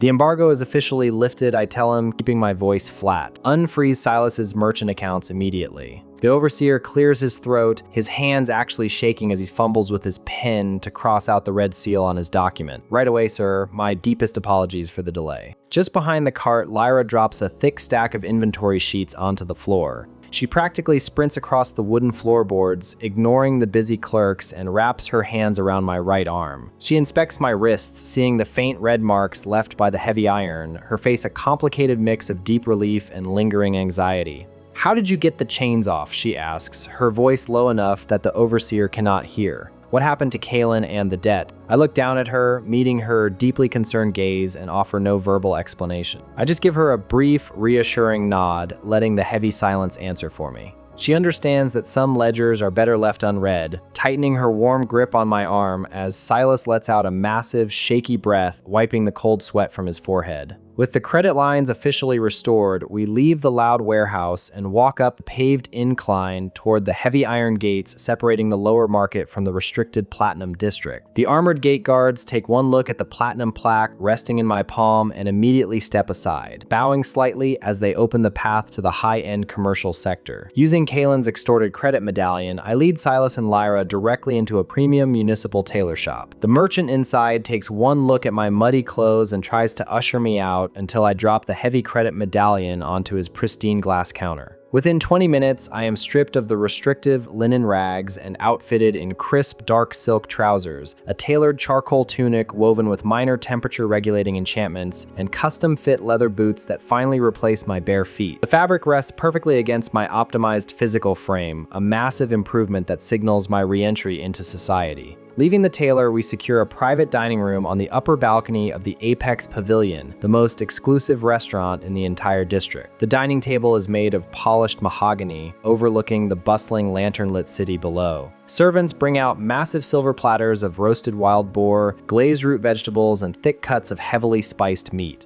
I sit back in the plush velvet chair, pouring a heavy measure of aged red wine into a crystal glass. The mechanical sensation of digestion I experienced earlier at the cheap inn is replaced by genuine, overwhelming culinary satisfaction. The rich, complex flavor of the wine coats my throat, tapping deeply into the hedonistic routines I cultivated during my past life as a Los Angeles investor. The 1,000 years I spent existing as a muddy swamp taught me absolute patience, but it did not erase my core appreciation for luxury and comfort. I cut a piece of the roasted boar, the meat tender and perfectly seasoned, and take a slow bite while Silas and Lyra finally relax across the table, the intense survival tension of the day melting away in the warmth of the room. I raise my glass toward the serving attendant standing quietly by the door. "Bring a second bottle of your oldest vintage," I tell him, swirling the dark liquid in my glass. At that exact moment, on the other side of the city, a heavily armed squad of municipal tax inspectors kicks down the splintered mahogany doors of Kaelin's ruined counting house, marching down the destroyed stairwell with their official ledgers drawn, demanding the city's mandatory monthly tribute from an underground vault that holds absolutely nothing but dust and a shattered desk. The tax inspectors do not ask Kaelin for explanations. They do not care about the broken desk, or the shattered ceiling, or the fact that his thumb is bleeding onto the ruined parchment. A municipal tribute is absolute in Morvin, and an empty vault is a literal death sentence in the commercial district. Before Kaelin can even stammer out a defense, heavy iron chains are clamped around his wrists, the exact same chains his enforcer used to drag me through the mud earlier today. They haul him out of the ruined counting house, dragging him through the dirt while he kicks and screams about a vagrant who vanished 3 million gold coins into thin air, and they march him straight to the central courthouse. Magistrate Alden Croft sits behind a towering podium of dark polished marble, his expression unreadable as he looks down at the ruined debt broker kneeling on the floor. Croft is not a man who operates on emotion or petty revenge. He is a bureaucratic predator who survives by understanding exactly where the power and the money in this city flow. Kalen babbles hysterically, explaining how I vaporized the physical currency, how I incapacitated 4 elite magic casters without chanting a single spell, how I shattered reinforced iron bindings with bare muscle. Croft listens in absolute silence, steepling his fingers. He recognizes the physical profile Kalen is describing. A combatant operating at a mithril rank level who is immune to standard magical enforcement is not an asset you try to assassinate in the street. Direct confrontation with a high-tier anomaly is unpredictable and costs the city vanguard troops. But the city still needs its gold to maintain the district barriers, and the ledger must be balanced. Croft slowly taps a quill against his desk, flipping through the massive, leather-bound municipal tax codes until he finds the exact legal loophole he needs. He does not issue a violent arrest warrant for me. Instead, Croft drafts a retroactive financial deficit claim, exploiting a clause in the property transfer laws to attach Kalen's missing tribute directly to the deed of Sunspire Manor. He signs the thick parchment with a heavy wax seal, legally holding me responsible for an immediate 200,000 gold coin municipal tax. It is a clean, bloodless execution from his perspective. If I pay, the city profits immensely. If I refuse, I become an illegal squatter on my own property, giving the city the absolute legal right to level the estate and confiscate whatever wealth I have left inside. I remain unaware of the magistrate's political maneuvering. I sit in the plush velvet chair at the Apex Pavilion, taking my time with the second bottle of vintage wine, savoring the heavy dark flavor on my tongue. 1,000 years of absorbing dirty rainwater and stagnant groundwater leaves a man with a deep appreciation for the complex taste of aged grapes and the warmth of a secure room. By the time I finish the meal and we leave the restaurant, the afternoon sun is beginning to dip below the high stone walls of the Platinum District, casting long shadows across the paved roads. I lead Silas and Lyra through the wide streets, leaving the loud noise of the commercial sector far behind until we arrive at the heavy wrought iron gates of Sunspire Manor. The estate is massive, built from pale stone and dark timber with a sprawling front lawn, but it has been abandoned for years. Kalen clearly held the deed as an appreciating financial investment rather than a functional home. The courtyard is overgrown with dead weeds, and the sweeping marble steps leading to the main entrance are caked in a thick layer of gray dust and grime. Silas stops at the gates and looks at the massive structure, estimating the sheer cost of hiring a municipal cleaning crew just to make the place habitable.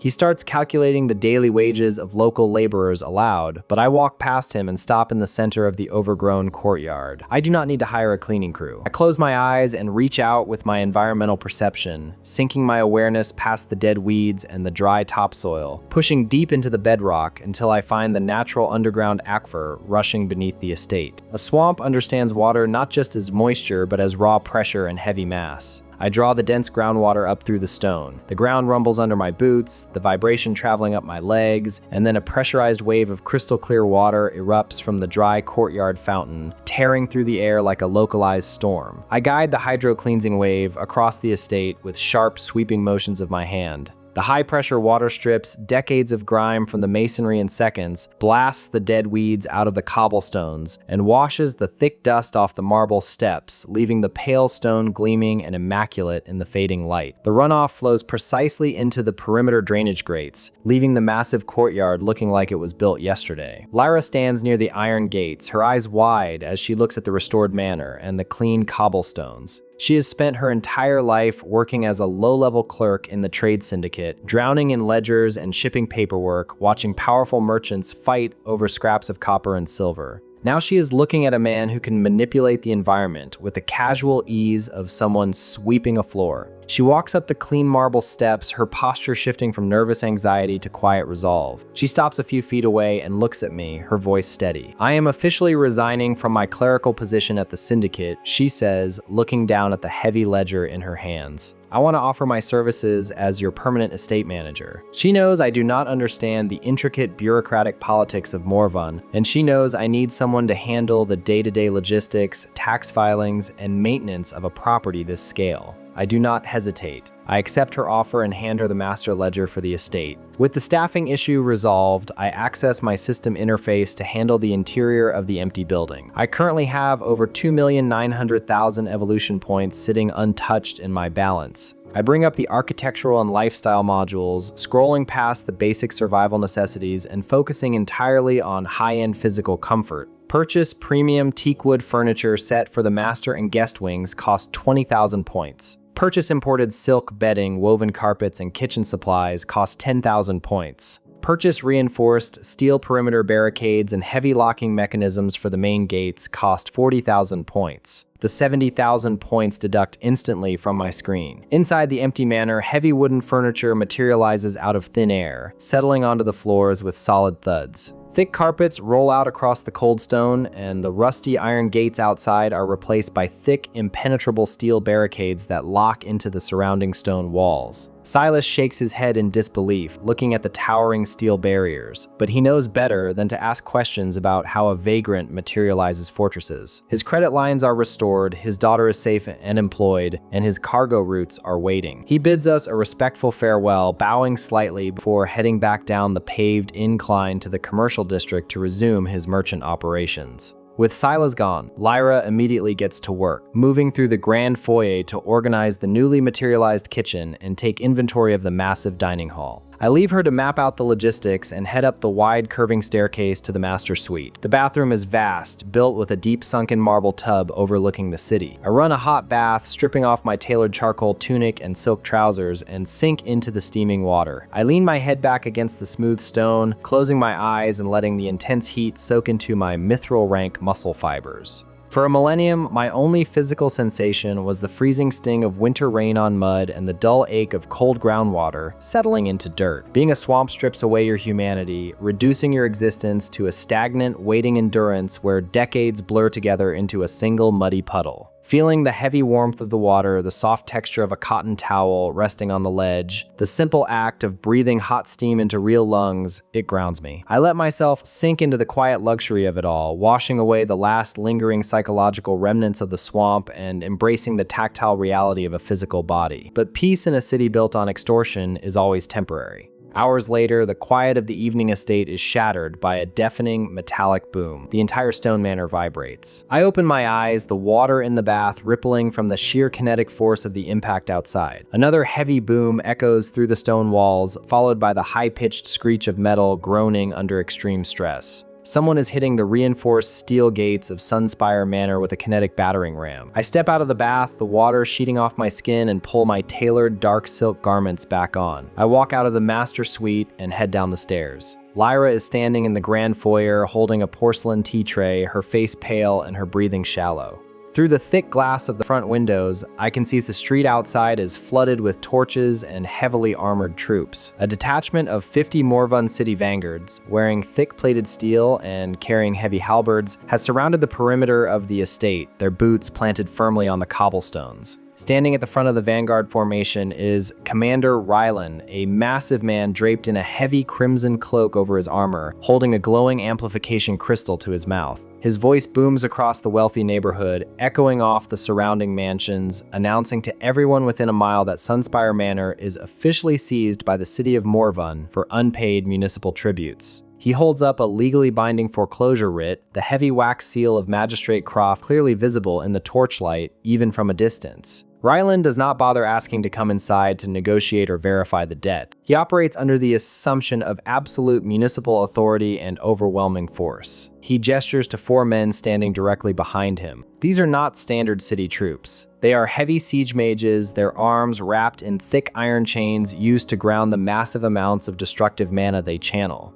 Rylan points his armored gauntlet toward the front of my manor and orders the siege mages to target the load-bearing pillars of the main portico. Vacate the premises immediately and surrender the property to the city. Rylan's voice booms through the crystal, or we will collapse this structure on top of you. The arrogance of the demand is staggering. They do not care if Lyra and I are crushed under tons of falling masonry. The city just wants to liquidate the asset to balance Croft's ledger. Inside the foyer, Lyra drops the porcelain tea tray. It shatters on the marble floor, hot water and ceramic shards scattering across the stone. She looks at me, sheer panic setting in as the 4 siege mages outside begin to chant in unison. Their staffs glow with a dense, volatile orange light as they charge kinetic artillery spells meant to shatter castle walls. I do not run to secure my belongings. I do not shout a warning or try to reason with them through the glass. I walk past Lyra, push open the heavy front oak doors, and step out onto the front portico. I stand at the top of the marble stairs in my crisp silk garments, looking down at the heavy steel perimeter barricades separating my lawn from the 50 armed men outside. The wealthy neighbors watch from their high balconies, waiting to see the vagrant crushed. Commander Rylan lowers his amplification crystal, a smug, authoritative sneer forming on his face as he assumes I have come out to surrender my home.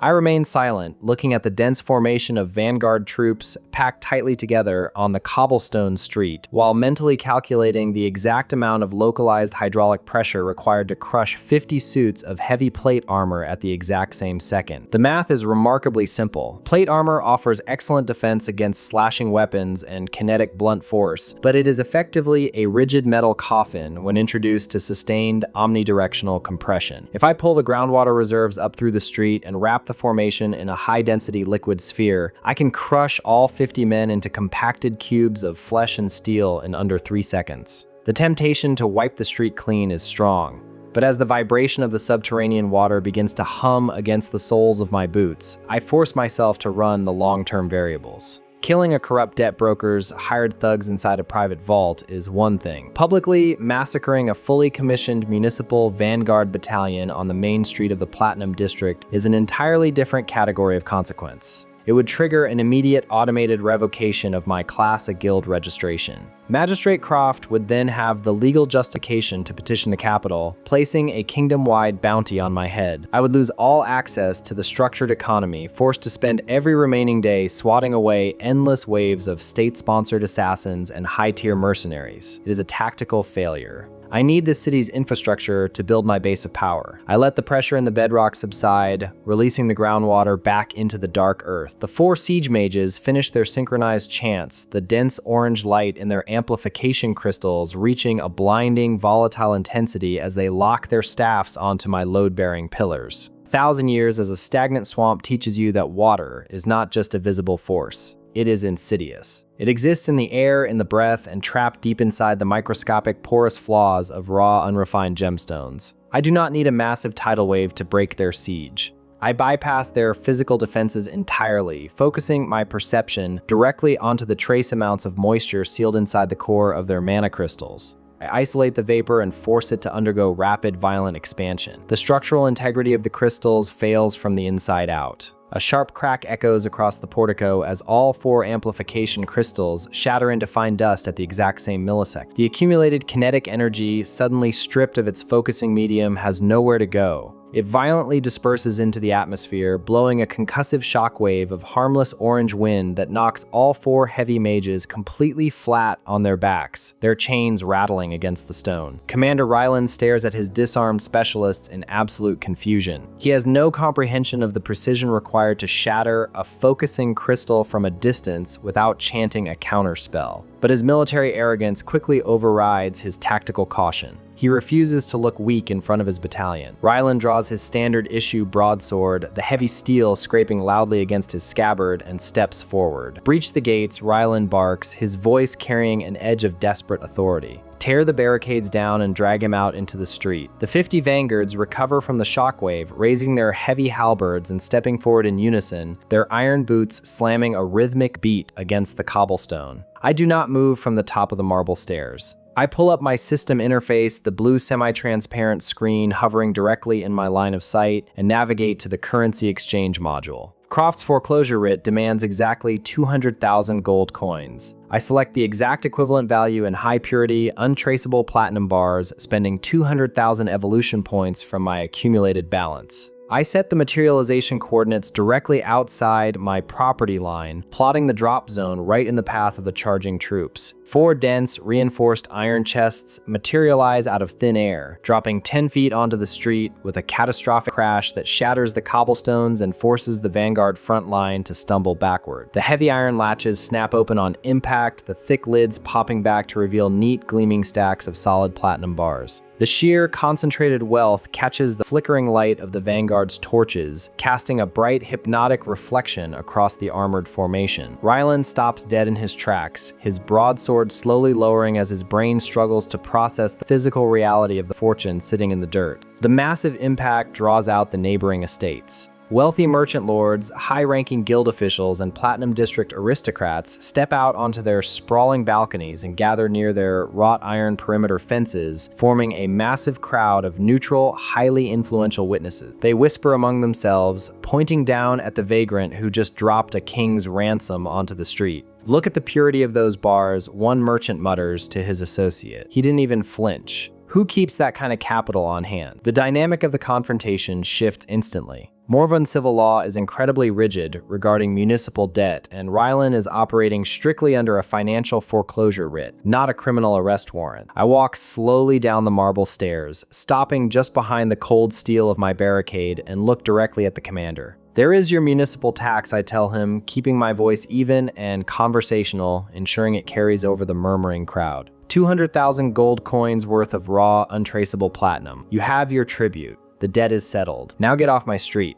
Rylan grips his sword tighter, his jaw rigid, the muscles in his neck straining against his metal collar. He wants to swing. He wants to order the breach and prove his authority over the vagrant who humiliated him. But he knows the rigid tax laws, and more importantly, he knows he is being scrutinized by half the district's elite. If he assaults a debt-free citizen who just legally complied with a tax writ in front of dozens of high-profile witnesses, Magistrate Croft will publicly hang him to save the city's bureaucratic reputation. Outmaneuvered and bound by the very laws he tried to exploit, Rylan sheathes his weapon with a sharp, defeated snap. "Load the chests onto the transport wagons," he orders his men, his voice tight with deep frustration. "We are done here." The vanguards lower their halberds and scramble to lift the immensely heavy iron chests, groaning under the massive weight of the platinum, and haul them away. The crowd slowly disperses back into their mansions, the whispers cementing my status as an unknown, untouchable financial variable. The heavy transport wagons rumble away down the paved incline, leaving the street empty and the night quiet once more.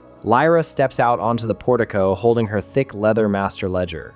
She looks at the cracked, ruined cobblestones where the chests landed, then down at her pages, cataloging the massive transaction with quick, precise strokes of her quill. She lets out a long, shaky breath, the residual tension finally leaving her small frame. "I thought you were going to kill them all," she admits, her voice steadying as she closes the ledger. "When the mages started chanting, I thought we were going to be running through the slums by midnight." I shake my head, turning my back to the street and heading toward the heavy oak doors. "Violence is a cheap tool, Lyra. It creates messes that require more violence to clean up. Capital and resources give you options." The system interface flashes briefly, updating my remaining point balance, and I dismiss it, heading inside to finish the evening in peace. But peace in a city built on predatory economics is only ever a temporary delay. By the time the sun rises the next morning, the bureaucratic machine of Morvin has already adjusted its strategy. Silas arrives at Sunspire Manor shortly after breakfast, skipping the usual pleasantries. He walks straight into the dining hall holding a stack of freshly stamped municipal documents and drops them onto the heavy teakwood table, pulling out a chair. "Croft processed the platinum late last night," Silas explains, tapping the thick parchment with a calloused finger. He had his top appraisers look at the bars. "There are no mint marks, no kingdom stamps, no trace of origin. Croft realized you possess access to untraceable liquid wealth far exceeding a standard vagrant's capacity." Silas leans forward, outlining the bleak reality of the situation. Croft is a survivor. He knows he can't beat you in a physical confrontation, and he knows he can't outspend you directly, so he is shifting to bureaucratic warfare.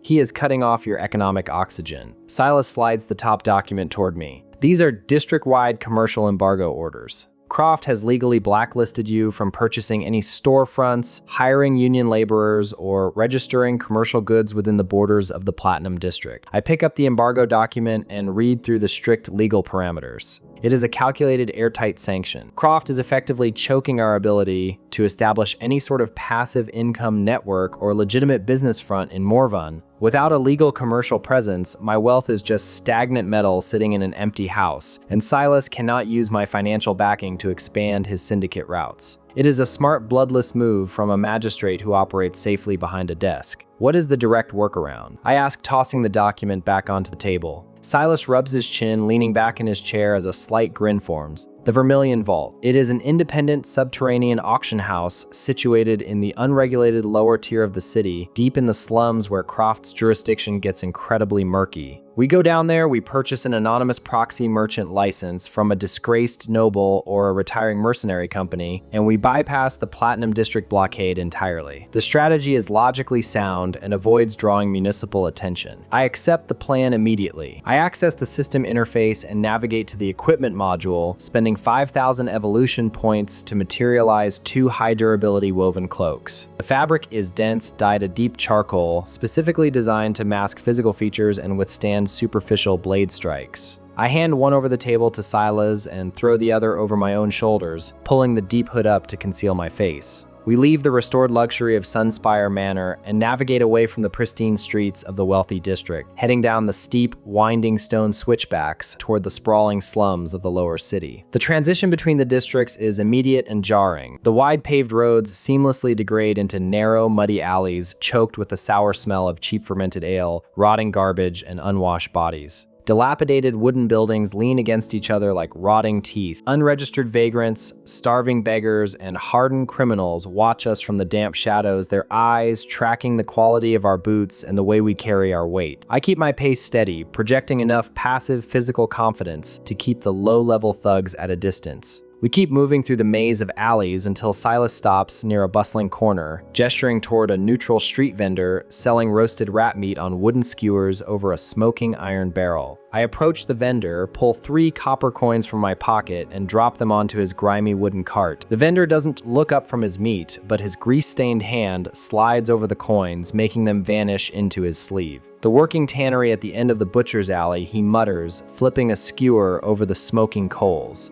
Go to the 3rd vat on the left. The false bottom is open today. We leave the vendor and navigate the twisting path until we find the tannery. The smell of chemical lye, boiling acid, and rotting animal hides is thick enough to chew, stinging the back of my throat. We push past the exhausted laborers scraping hides and find the 3rd massive wooden vat. It is completely empty and dry. Silas climbs down into the vat first, pushing his boot against a loose floorboard that gives way with a heavy clack, revealing a steep, spiraling stone staircase descending deep underground. I follow him down, the air growing cooler, drier, and smelling of old dust the further we go. We emerge from the narrow staircase into the subterranean Vermilion Vault, a massive cavernous space carved directly into the bedrock of the city and lit by hundreds of glowing green moss lanterns hanging from heavy iron chains. The scale of the illicit commerce operating directly under Croft's nose is significant. Hundreds of people fill the tiered stone seating that surrounds a central auction block, all wearing varying degrees of masks, heavy cloaks, and battered armor. I scan the perimeter, observing unregistered mercenaries comparing rusted weapons, disgraced nobles trading stolen family heirlooms for travel funds, and illicit traders exchanging unmarked currency for illegal contraband spices. There are no city guards down here. No tax collectors tracking ledgers. It is a purely unregulated ecosystem of raw, untaxed trade driven by desperate necessity and sheer greed. Silas leads me down the stone steps to a pair of empty benches in the middle section of the crowded auction gallery. We take our seats just as the low, chaotic murmur of the crowd begins to die down. A masked auctioneer, dressed in a sharp but faded velvet coat, steps onto the raised central stage, standing behind a solid iron podium. He does not waste time with pleasantries, rules, or grand introductions. He reaches into a heavy leather satchel at his waist and produces a thick, rolled parchment sealed with heavy black wax, holding it high for the gallery to see. The first lot of the day, the auctioneer announces, his voice echoing sharply off the cavern walls without the need for an amplification crystal. A fully transferable, anonymous territorial deed for the abandoned Oakhaven iron mine. This document includes all proxy commercial rights, legal exemptions, and surface land claims attached to the territory. The crowd immediately shifts in their seats, low whispers breaking out as several masked figures lean forward, their eyes locked onto the parchment. Silas nudges my arm, confirming quietly that this is exactly the kind of proxy license we need to bypass the Platinum District embargo and establish our passive income. I focus my mithril rank perception on the surrounding bidders, analyzing the slight nervous shifts in their posture and the tight tension in their hands. They are hungry for the deed, calculating their own limited funds and weighing how much they are willing to risk. I lean back against the cold stone bench, letting a calm silence settle over me, and bring up my system interface, preparing my remaining evolution points for an aggressive, overwhelming proxy acquisition. I keep my eyes locked on the velvet-coated auctioneer as he raises his voice over the murmuring crowd.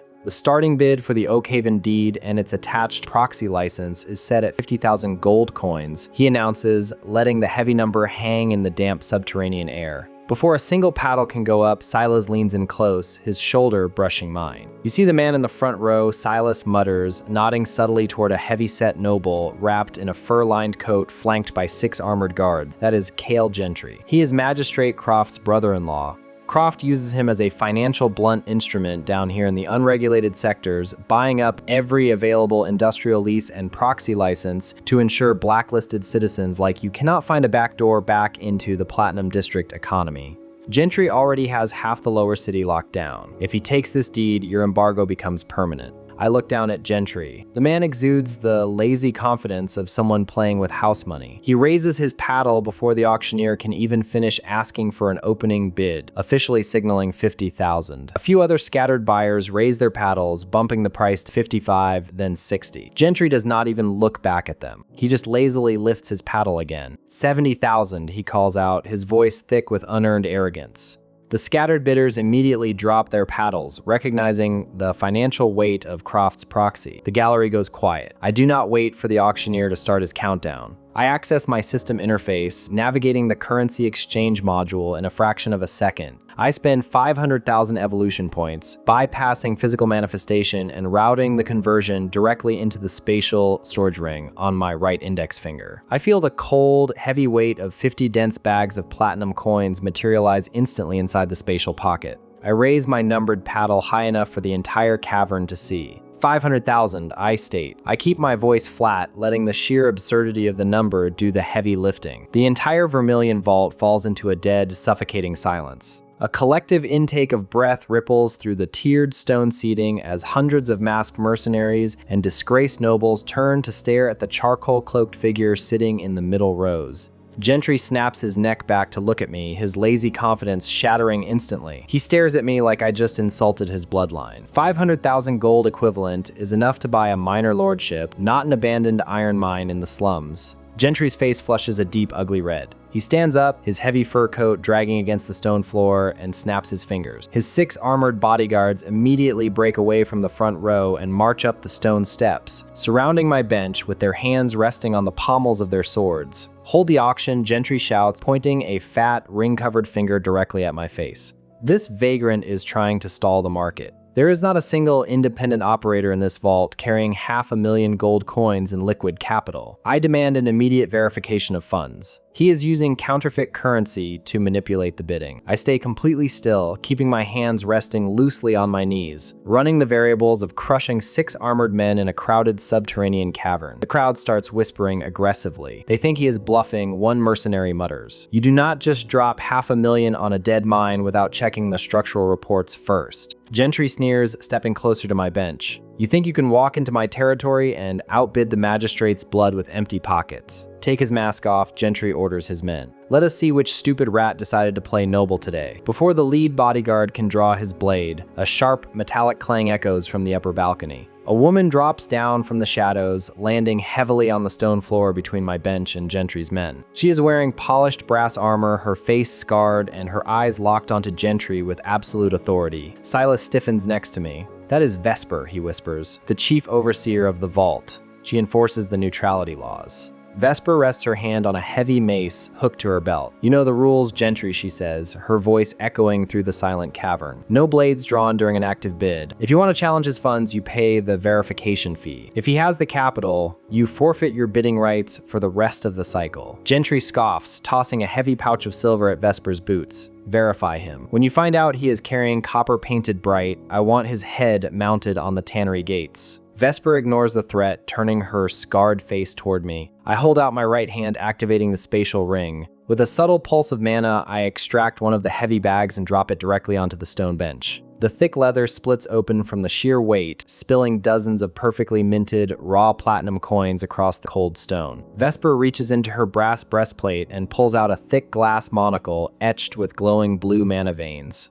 She fits it over her right eye and picks up one of the coins, holding it up to the green light of the moss lanterns. The cavern holds its breath. Vesper flips the coin, taps it against her mace, and reads the magical resonance through her monocle. She lowers the glass, her expression unreadable, and looks down at Gentry. "Pure, untraceable platinum," Vesper announces, her voice carrying across the entire gallery. The bid is valid. The crowd erupts into chaotic whispers. "500,000 in raw platinum," a merchant gasps. Gentry looks like he just swallowed a stone. His face pales, the realization setting in that he just lost his brother-in-law's monopoly to a complete unknown. Vesper turns to the auctioneer on the central stage and nods. The auctioneer immediately strikes his heavy iron gavel against the podium. "Sold," he shouts. The Oakhaven deed and proxy license go to the bidder in the charcoal cloak. Gentry stares at me, his fists clenched so tight his leather gloves creak. "You think this makes you a player?" he spits, his voice dropping to a low, venomous threat. "You just bought a piece of paper. Let us see how long you keep breathing to use it." He does not wait for a response. Gentry turns on his heel and storms out of the cavern, his 6 bodyguards trailing close behind him. I pull another heavy bag of platinum from my spatial ring and toss it to Vesper, covering her 10% transaction fee without a single word of negotiation. She catches the bag, tests the weight, and signals the auctioneer to bring me the deed. We leave the Vermilion Vault through the same damp tannery tunnels, the thick smell of boiling lye washing away the tension of the auction house. Silas guides me through a maze of back alleys until we reach a neutral notary operating out of a windowless brick office. Using the anonymous proxy license attached to the Oakhaven deed, I register a shell corporation, effectively burying my name under 3 layers of bureaucratic ink. Magistrate Croft can audit the Platinum District all he wants, but legally, the Oakhaven iron mine is now owned by an untraceable mercantile entity holding full commercial rights. My passive income network is officially insulated from municipal oversight. We navigate back up the steep stone switchbacks, leaving the rotting slums behind and stepping back onto the pristine cobblestones of the wealthy district. I return to Sunspire Manor just as the late afternoon sun casts long shadows across my manicured lawn. I walk into the dining hall and find Lyra organizing trade manifests at the heavy teakwood table. I pull the heavy wax-sealed deed from my cloak and slide it across the table toward her. "You are the primary administrator of the new Shell Corporation," I tell her. "Get the logistics ready. We are opening an iron mine." Lyra blinks, picking up the parchment and scanning the legal parameters. She looks impressed for a fraction of a second before her brow furrows. She sets the deed down and pulls a thick, leather-bound topographical map from her stack of ledgers, rolling it out flat across the table. "Julian, this mine is not just abandoned because of poor ore yields," Lyra explains, tapping a marked location 10 miles outside the city limits. "The bureaucratic status is a technicality. The tunnels are currently occupied by the Ashwalkers." I lean over the table, studying the red ink marking the canyon. "Who are the Ashwalkers?" Lyra lets out a tight sigh. "They are a rogue mercenary company, about 200 heavily armed deserters from the Northern Border War. They took over the Oakhaven Caverns 3 years ago and fortified the entrance. They used the deep tunnels as a tax-free stronghold to fence stolen military supplies.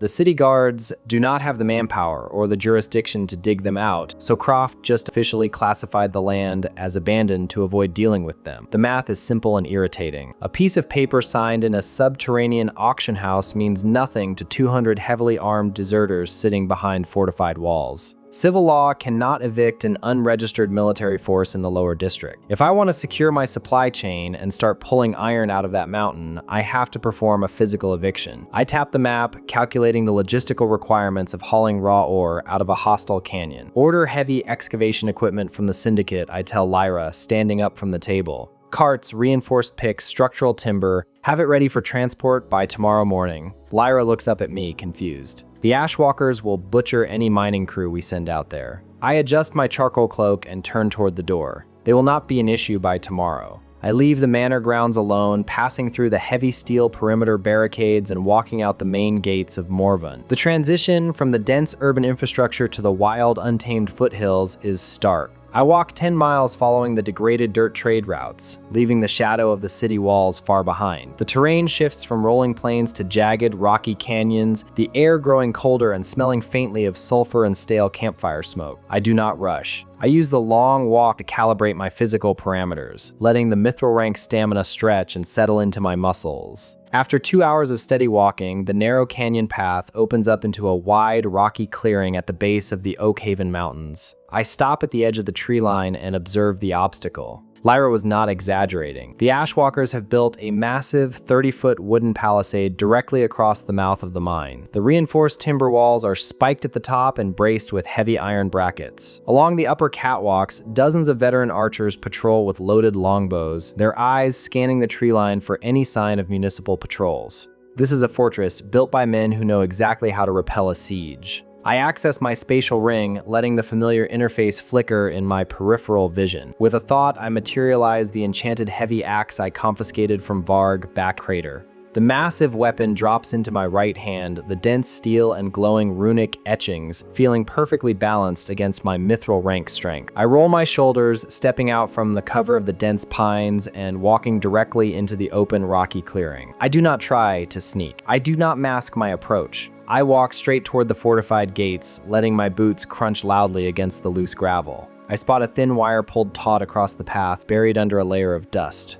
A perimeter alarm. I step forward and intentionally drive my boot through the tripwire, snapping the cord with a sharp crack. A mechanical bell rings out loudly from the upper catwalks. The archers instantly snap to attention, pivoting their loaded longbows toward the clearing. I watch calmly as the lead archer grabs a pitch-soaked arrow, strikes it against a flint block, and fires a burning signal flare straight up into the darkening sky.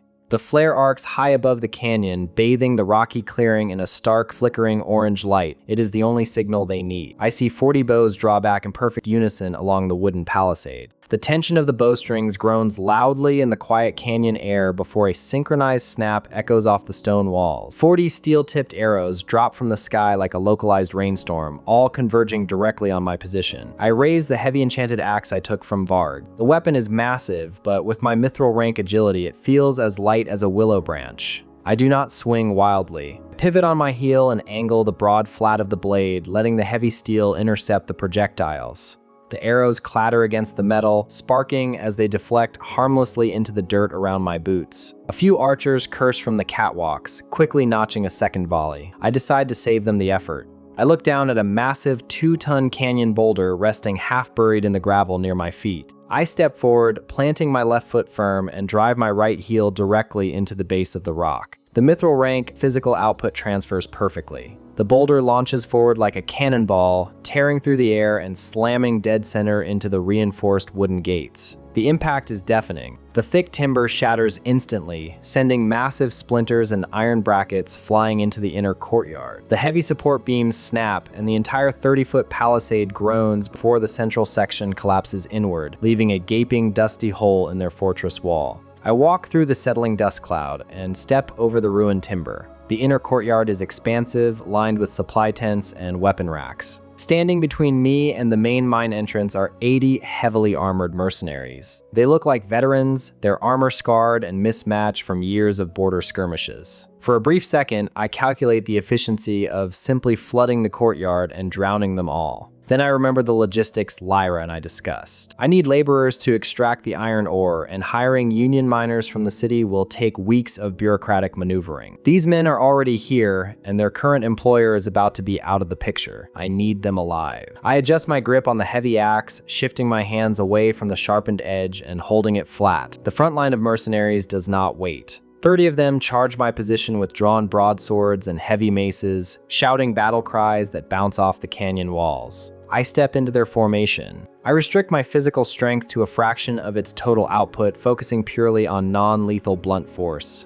The lead mercenary swings a mace at my head. I duck under the arc, stepping into his guard, and drive the flat side of my axe handle directly into his solar plexus. The air leaves his lungs in a sharp hiss, and he drops to his knees. I do not stop moving. I pivot, catching a second mercenary with a sweeping strike to the back of his knees, sending him crashing face first into the dirt. A third tries to flank me with a spear. I catch the wooden shaft with my free hand, yank him forward, and deliver a measured strike to his collarbone. The bone cracks slightly, just enough to drop him, but not enough to cripple him permanently. The courtyard becomes a messy tangle of bodies. I weave through the chaotic swings, dismantling their front lines systematically. In less than a minute, 30 hardened mercenaries are groaning on the ground, clutching bruised ribs and concussed heads. I have not drawn a single drop of blood. The remaining 50 mercenaries hesitate, taking nervous steps backward, realizing their numerical advantage means nothing. Hold the line, a gruff voice echoes from the elevated platform near the primary mine shaft. The mercenaries part slightly, revealing their captain. He is a scarred, heavily built man wearing polished steel plates over thick leather. Barrick, the mercenary Captain Lyra mentioned. He does not look panicked, he just looks annoyed. He signals 2 men beside him, and they pull away a large canvas tarp covering a mechanical construct near the tunnel entrance. It is a guild-grade kinetic ballista, built for punching through fortified castle gates. Barrick rests his hand on the firing mechanism. "You should have stayed in the Platinum District," vagrant Barrick shouts down at me. Cale Gentry warned us some idiot outbid him at the Vermilion Vault, paid us a massive premium to occupy this canyon and execute any proxy owner who came knocking. I look at the massive steel harpoon loaded into the ballista. It is as thick as my arm and attached to a heavy braided steel tether. Gentry is wasting his money, I tell him, keeping my voice level. "You are fired. Pack your camp and leave, or you can start digging the ore for me." Barrick laughs, a harsh grating sound. "We are not miners. We are ash walkers, and you are a dead man." He rips the firing lever backward. The ballista mechanism releases with a concussive boom. The heavy steel harpoon crosses the 50-yard distance in a fraction of a second. Even with my enhanced perception, the projectile moves too fast to fully dodge. I twist my torso, attempting to slip past the trajectory, but the thick steel tip catches my left shoulder. The sheer kinetic force lifts my feet off the ground and launches me backward. I crash into the canyon rock wall, the harpoon driving deep into the stone behind me, pinning me in place. The pain is sharp and immediate, a tearing sensation through my muscle tissue. The heavy braided tether goes taut, anchoring me to the cliff face. Blood soaks into the fabric of my tailored silk shirt. Barrick signals the second ballista crew to start loading their weapon. "See how easy that was?" Barrick calls out, walking to the edge of the platform to look down at me. "You rich core city types always think you can buy your way through the borderlands." Gentry owns this mountain now. He is down in the deep shafts as we speak, pulling the highest grade iron veins out before your little proxy license even clears the municipal registry. By the time you are dead and buried, this whole mine will be hollowed out, and he will sell the empty rock back to the city for a tax write-off. I hang against the rock wall, feeling the cold steel lodged in my shoulder. It has been 1,000 years since I felt physical pain, since I existed as anything other than a silent lake. I take a slow breath, letting the sensation wash over me. It is grounding. It means I am alive. Barrick watches me, expecting me to scream or beg. When I do nothing, his smug expression falters. "Reload the second harpoon," he barks at his crew. "Put the next one through his chest." I do not give them the chance.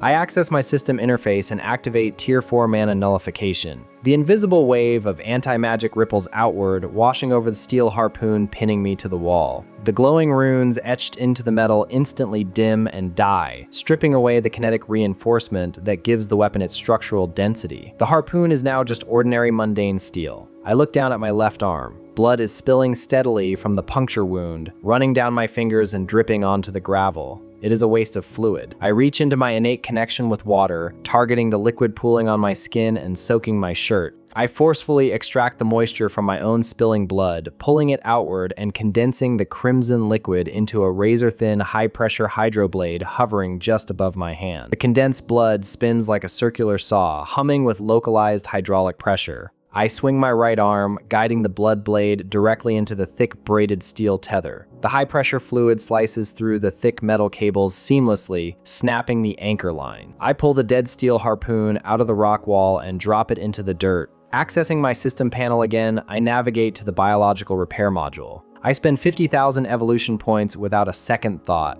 A warm golden light pulses through my left shoulder. The torn muscle tissue weaves back together instantly, the punctured skin sealing tight without leaving even a scar. I roll my shoulder, feeling the joint rotate smoothly. Fully healed, Barrick stares at me from the elevated platform, his mouth hanging slightly open. The second ballista crew freezes, dropping their loading crank. I cross the courtyard in 3 massive bounds, using the uneven rocks as springboards. The mercenaries try to track my movement, but I am already airborne. I land heavily on the wooden platform right in front of the second ballista. I swing the flat of my axe handle in a tight arc, catching Barrick squarely in the center of his chest plate, the heavy leather and steel buckle inward. The sound of his ribs shattering is loud enough to echo across the courtyard. Barrick collapses instantly, gasping for air as his legs give out. I step over him and look down at the remaining 50 mercenaries standing in the courtyard. Their captain is incapacitated, their heavy artillery is useless, and their front line is groaning in the dirt. I lean the heavy axe against the wooden railing and look down at them. Does anyone else want to earn Gentry's premium? I ask, keeping my tone casual. The courtyard remains entirely silent. One by one, the mercenaries drop their swords, maces, and bows into the dirt. They drop to their knees, raising their hands in clear surrender. I kneel beside Barrick. He is struggling to breathe, clutching his caved-in chest plate. I grab the severed steel tether from the first ballista and wrap it tightly around his wrists, binding him to the wooden support beam of the platform. You mentioned Gentry is down in the deep shafts, I say, crouching so I am at his eye level. How deep? Barrick coughs, spitting a small amount of blood onto the wooden planks. Sub-level 4, he wheezes, his arrogant tone completely gone. He brought his own private excavation team. Shadow tier contractors. They are bypassing the standard veins and targeting the core deposits.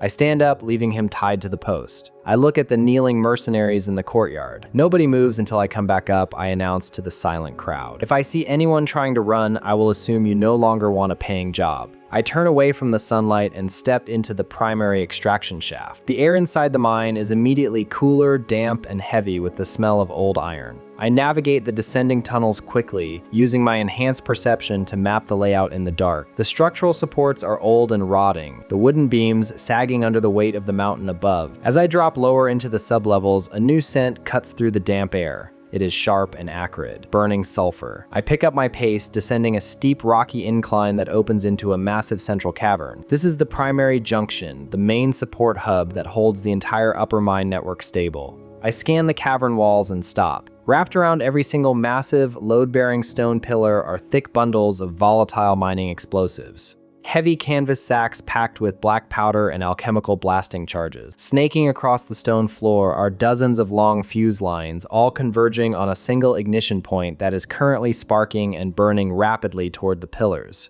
Gentry is not just extracting the high-grade ore. He is rigging the entire cavern to collapse. He wants to bring the mountain down on the primary veins to ensure the proxy deed is completely worthless, a literal pile of rubble that will cost millions to clear. The fuse lines are short. I calculate the burn rate. Less than 10 seconds before the charges detonate and drop thousands of tons of rock on my head. I raise my hands, reaching out to the underground aquifer, preparing to pull a massive wave of groundwater up through the floor to douse the sparks. Before the water can breach the stone, a faint shift in the air currents makes me stop. I look up toward the high shadowed ceiling of the cavern. 6 figures detach themselves from the stalactites, dropping silently to the cavern floor. They are dressed in form-fitting black leather, their faces obscured by dark wraps. Gentry's shadow tier assassins. They land in a perfect hexagonal perimeter around me, their movements entirely devoid of wasted energy. Each of them draws a pair of curved short swords, the dark steel coated in a thick green alchemical poison. They do not say a word. They do not need to. They are not here to fight me in a protracted duel. They shift their stances, stepping sideways to form a physical barricade between me and the only exit passage leading back up to the surface. They are a delay tactic. They just need to keep me in this room for the next few seconds. I glance at the sparking fuse lines. The flame eats through the last few inches of cord, racing straight toward the heavy canvas sacks of explosives attached to the primary pillar. Flame eats through the last few inches of cord, racing straight toward the heavy canvas sacks of explosives attached to the primary pillar. I do not look at the 6 men dropping toward me from the cavern ceiling. My focus pushes downward past the wet stone floor, past the compressed bedrock, sinking deep into the massive subterranean aquifer resting dormant beneath the mountain. I grab hold of the water and pull. A towering geyser of pressurized groundwater erupts straight up through the porous stone right beneath the central pillar. The sheer volume of water hits the ceiling and cascades outward like a localized monsoon. The explosive canvas sacks are instantly saturated, the black powder turning to useless sludge. The heavy spray coats the cavern in a freezing mist, drowning the sparking fuse lines in a fraction of a second. The deep, acrid smell of burning sulfur is replaced by the raw scent of damp earth and wet rock. The 6 Shadow Tier assassins do not pause their descent. They land in unison, their boots pivoting off the slick stone without missing a beat. Their poisoned short swords sweep toward my neck and ribs in a coordinated hexagonal strike pattern. These are elite contractors trained to kill without making a sound or wasting a single movement. Their coordination is impressive. It is also worthless against a mithril rank physique. I step inside the guard of the closest assassin before his blade travels even halfway through its arc. I do not draw a weapon. I keep my hands open, driving a flat palm right into the center of his sternum. The impact cracks his rib cage, folding his chest inward as the kinetic force drops him to the wet stone. I pivot on my heel, slipping past a dual-pronged strike from the next 2 men. I duck under a horizontal slash, stepping into their blind spots and deliver consecutive palm strikes to their lower ribs. Bone snaps under the pressure. The sound echoes sharply in the damp cavern, cutting through the hiss of the falling water. The remaining 3 assassins try to adjust their spacing, recognizing the massive disparity in physical output, but I am already moving faster than their eyes can track. I cross the gap, catching one by the wrist, twisting his arm to disarm him and driving an elbow into his collarbone. In less than 4 seconds, all 6 assassins are crumpled on the floor, gasping for air, their lungs bruised and their ribs fractured. They are alive, but they are not getting up anytime soon. A frantic scuffling sound draws my attention to the far side of the cavern. Cale Gentry is backing away toward a secondary extraction tunnel, his face pale in the dim light. He is holding a heavy spatial pouch in his right hand, the reinforced fabric bulging with the high-grade iron ore he just illegally mined from the core veins. He drops the pouch onto the rocks the moment he sees his shadow detail dismantled by an unarmed man. His left hand is desperately unrolling a localized teleportation scroll, his fingers slipping on the expensive parchment as the magical runes begin to glow with a bright silver light. A spatial tier starts forming behind him, the air rippling as the portal prepares to pull him back to the safety of the Platinum District. I reach down and grab the heavy enchanted axe I had leaned against a nearby rock when I entered the cavern. I weigh the metal for a microsecond, adjusting my grip on the leather handle. I focus on Gentry and throw the weapon like a javelin. The heavy steel blade crosses the cavern in a blur, whistling a low, dangerous note through the damp air. The axe head connects just as Gentry steps backward into the spatial tier. The thick blade shears clean through his right bicep, severing the limb with 0 resistance. The teleportation scroll flares and burns out, the spatial tier collapsing into nothing as the spell matrix shatters. Gentry hits the stone floor hard, tumbling over the wet rocks. For a second, he just stares at the empty space where his arm used to be, his brain failing to process the trauma of the missing limb. Then the shock wears off. He lets out a raw, guttural scream, clutching the bleeding stump and rolling in the gravel. I ignore the noise and walk over to the heavy spatial pouch he dropped. I pick it up, feeling the immense density of the raw, high-grade iron inside. I access my system interface and select the resource conversion protocol. The heavy pouch dissolves in my hand, the dense ore converting into pure energy streams that flow up my arm. The system chimes in my head, logging 800,000 evolution points into my reserves. A decent return on a hijacked mine. I walk over to Gentry. He is hyperventilating, his remaining hand fumbling at his expensive silk belt. He manages to pull out a high-tier emergency healing artifact, a glowing amber crystal designed to cauterize wounds and regenerate minor tissue damage. I let out a slow breath and activate Tier 4 Mana Nullification. The invisible wave of anti-magic washes over the cavern, sucking the ambient energy out of the air. The amber crystal in Gentry's hand flickers, dims and dies, turning into a worthless piece of cloudy glass. He stares at it, his breathing ragged, before looking up at me. You do not know who you are dealing with. Gentry chokes out, blood pooling under his shoulder and staining the rocks. My brother-in-law is Magistrate Croft. We own the Platinum District. We own the trade routes. He will have you hanged in the city square for this. You assaulted a noble. You are a dead man, vagrant. I let him talk. It is always the same script with these core city elites. They think the law is a shield that works in only one direction, assuming their titles give them immunity from physical consequences. I reach into my spatial ring and pull out a blank syndicate parchment, dropping it onto the wet stone right next to his face. Since you were kind enough to mine my ore for me today, I say, crouching down so we are at eye level, I am willing to overlook the fact that you tried to blow up my load-bearing pillars. property damage still requires compensation. I produce a standard ink quill and place it beside his remaining hand. Sign the proxy labor contract. You are going to work off the debt you just created. Gentry stares at the paper, his jaw tight despite the pain radiating from his stump. I am a registered noble of Morvin, he spits, his voice trembling. I will not sign a peasant's labor contract. I do not raise my voice. I just look at the severed arm lying a few feet away, then back to his left hand. You have one hand left to sign with. Gentry. If I have to ask again, you will have 0. Gentry looks into my eyes and realizes I am not negotiating. There is no political debate happening down here. His hand shakes as he picks up the quill. He scratches his name onto the parchment, leaving a thick smear of blood across the bottom edge. I grab him by the collar of his ruined silk shirt and drag him toward the primary extraction shaft. He whimpers as we ascend, his expensive leather boots dragging over the uneven stone steps. I haul him all the way up to the surface, the bright afternoon sun blinding him as we step out into the canyon courtyard. The Ashwalker mercenaries are still kneeling in the dirt, their hands bound or resting on their heads. Captain Barrack is tied to the support beam, exactly where I left him, nursing his caved-in chest plate. I throw Gentry into the center of the courtyard. He hits the dust, groaning and clutching his stump as the dirt sticks to his bleeding shoulder. The mercenaries stare at the bleeding nobleman in stunned silence. A few of them shift nervously, whispering among themselves about the sheer insanity of dragging a core city noble out of a mine shaft like a stray dog. This is Cale Gentry, I announce, my voice carrying over the quiet canyon. He is now a registered indentured miner under my shell corporation. As of this moment, all of you are permanently employed by me as well. You will strip him of those noble clothes, hand him a pickaxe, and put him in the deepest extraction tunnel. If he does not meet his daily quota, neither do any of you. Barrack looks at the bleeding noble, then up at me, a slow understanding settling over his scarred face. Understood, boss, he grunts, motioning with his chin for 2 of his men to haul Gentry away. To ensure my new workforce has 0 excuses regarding extraction efficiency, I access my system interface and pull up the infrastructure module.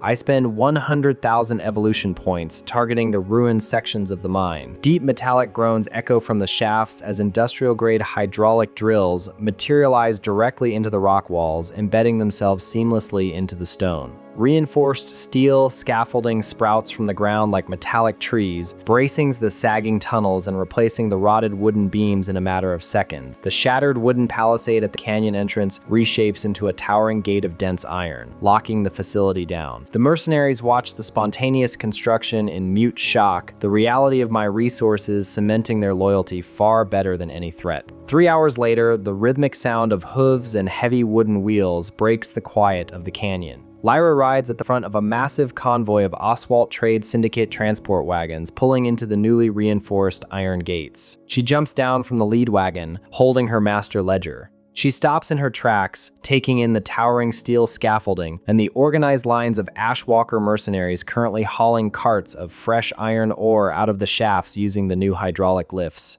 You actually did it, she breathes, walking over to where I am, inspecting a shipping manifest. You turned a rogue mercenary company into a legal mining union in a single afternoon. I hand her the signed proxy labor contract with Gentry's blood smeared on the bottom. Logistics are your department, Lyra. Keep the shipments moving back to the lower city. I am going back to the manor to wash this cavern dust out of my clothes. I leave her organizing the caravan and make the long walk back to Sunspire Manor. The hot bath is already drawn when I arrive, the steam rising off clear water in the marble tub. I strip off the ruined silk shirt, letting the warm water soak into my skin, feeling the grime of the lower city wash away. It is a quiet luxury, a sharp contrast to the damp, violent tunnels of the iron mine. But while I sit in the quiet comfort of the Platinum District, the consequences of the canyon are already unfolding across the city. Right at this moment, a hired courier steps into the central courthouse. Ha bypasses the usual bureaucratic lines, holding a wooden box marked with urgent syndicate seals. He places the box directly on Magistrate Croft's polished mahogany desk. Croft sits back in his leather chair, assuming it is another bribe or a tribute payment from the lower sectors. He pops the iron latch and flips the lid open. Inside, resting on a bed of stained silk, is Cale Gentry's severed right arm, the heavy gold family signet ring still resting on the pale index finger. Croft does not scream. He stares at the severed limb, the reality of his brother-in-law being reduced to a maimed slave shattering his composed facade. The municipal laws he used to choke my finances are now meaningless in the face of raw physical dominance.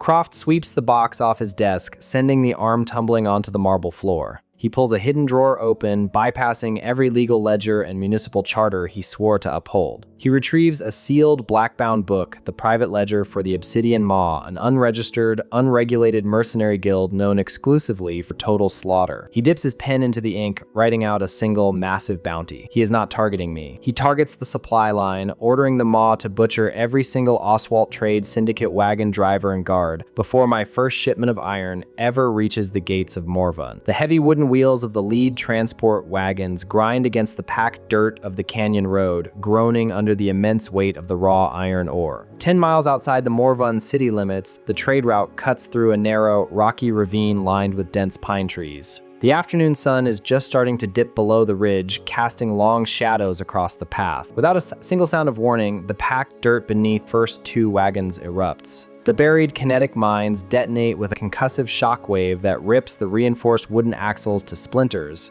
A massive cloud of pulverized dirt and metal shrapnel tears through the air. The heavy draft horses scream as they are thrown sideways, their leather harnesses snapping like brittle twigs under the raw force of the blast. The precious iron ore spills across the road, hundreds of pounds of raw metal burying the shattered remains of the lead carts in a devastating landslide of wasted profit. Silas reacts purely on merchant survival instinct. He lunges across the driver's bench of the third wagon, grabbing Lyra by the shoulder and tackling her off the side just as a jagged piece of steel shrapnel shears through the wooden backing where her head had been a second before. They hit the dirt hard, Silas rolling to shield his daughter from the falling debris, dragging her behind the splintered remains of a massive oak wagon wheel. The dust has not even settled when the tree line shifts. 80 heavily armed mercenaries step out of the shadows, their armor completely stripped of any guild insignias or identifying colors. They move with brutal, practiced efficiency. At the front of the line, a man built like a siege engine steps forward. Commander Vane is encased in thick, overlapping plates of dark iron armor, holding a massive serrated halberd resting casually over one shoulder. He surveys the wreckage with cold indifference. "Leave no survivors," Vane barks, his voice carrying an unnatural, grating edge that cuts through the ringing in the merchant's ears.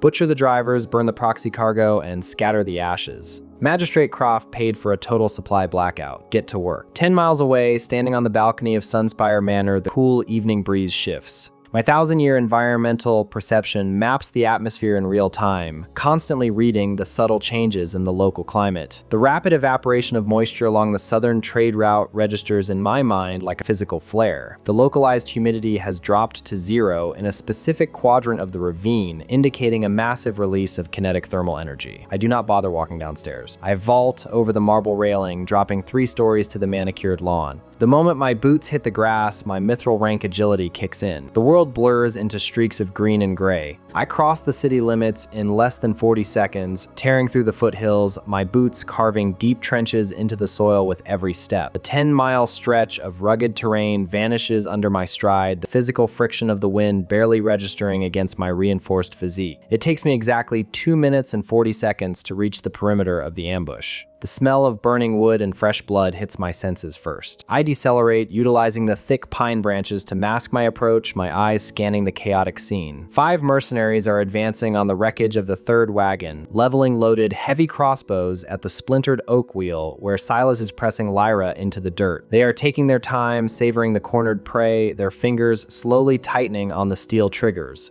I do not waste time pulling a weapon. I access my system interface and authorize a rapid expenditure. 20,000 evolution points drain from my reserves, and a set of 8 dense tungsten throwing knives materialize perfectly into the gaps between my fingers. I channel pure kinetic force into my arms, throwing the heavy blades in a single fluid motion before the mercenaries even realize they are not alone. Tungsten cuts through the air with a sharp hiss. The dense blades do not just hit the targets, they shear completely through the thick steel bowstrings before embedding themselves deep into the mercenaries' collarbones. The kinetic impact throws all 5 men backward, their ruined crossbows misfiring harmlessly into the dirt as they collapse in a tangle of limbs, completely incapacitated before they can even scream. The metallic clatter draws Vane's attention. The mercenary commander spins around, his heavy boots crunching on the gravel. He looks past the fallen men, his eyes locking onto my tailored silk shirt, standing amidst the settling dust. His combat instincts recognize the physical disparity immediately. He does not mock me or ask who I am. "Form up," Vane roars, slamming the butt of his halberd into the dirt. Phalanx formation. Overlapping shields now.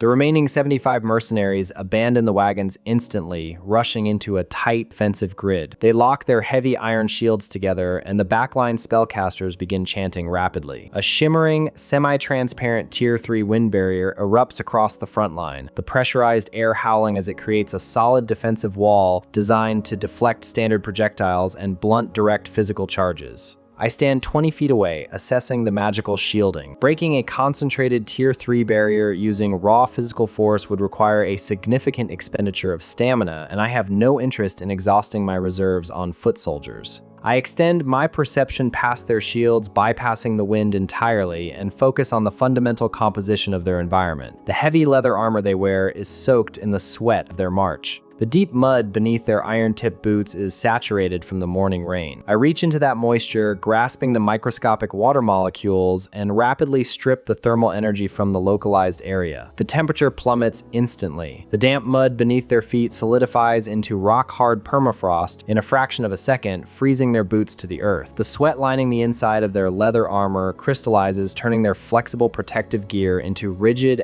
agonizing cages of ice. The 75 fighters freeze in place, completely anchored to the ground. Panic rips through the formation. Mercenaries curse and struggle, straining against the frozen mud, trying to tear their boots free, but the ice tethers hold with the strength of solid steel. The wind barrier flickers and dies as the spellcasters find their hands frozen to their staffs. "What kind of magic is this?" one of the frontline fighters chokes out, his breath pluming in the freezing air as he tries to pry his shield arm loose. "Break the ice," Vane shouts from the rear, but it is useless. I step forward, casually walking through the paralyzed ranks. Their eyes widen in terror as I approach. I do not draw a blade. I simply walk down the line, delivering precise, measured blunt force strikes to their exposed nerve clusters. A palm strike to a jaw, an elbow to a temple, a quick chop to the carotid artery. The sounds of cracking armor and dull thuds fill the ravine. In under 2 minutes, 50 elite mercenaries are slumped over, hanging unconscious in their frozen armor, entirely neutralized without a single drop of blood being spilled. Vane watches half his company get dismantled with casual indifference. He realizes standard tactics are useless. The commander lets out a furious roar and slams a heavy gauntlet into the center of his dark iron breastplate.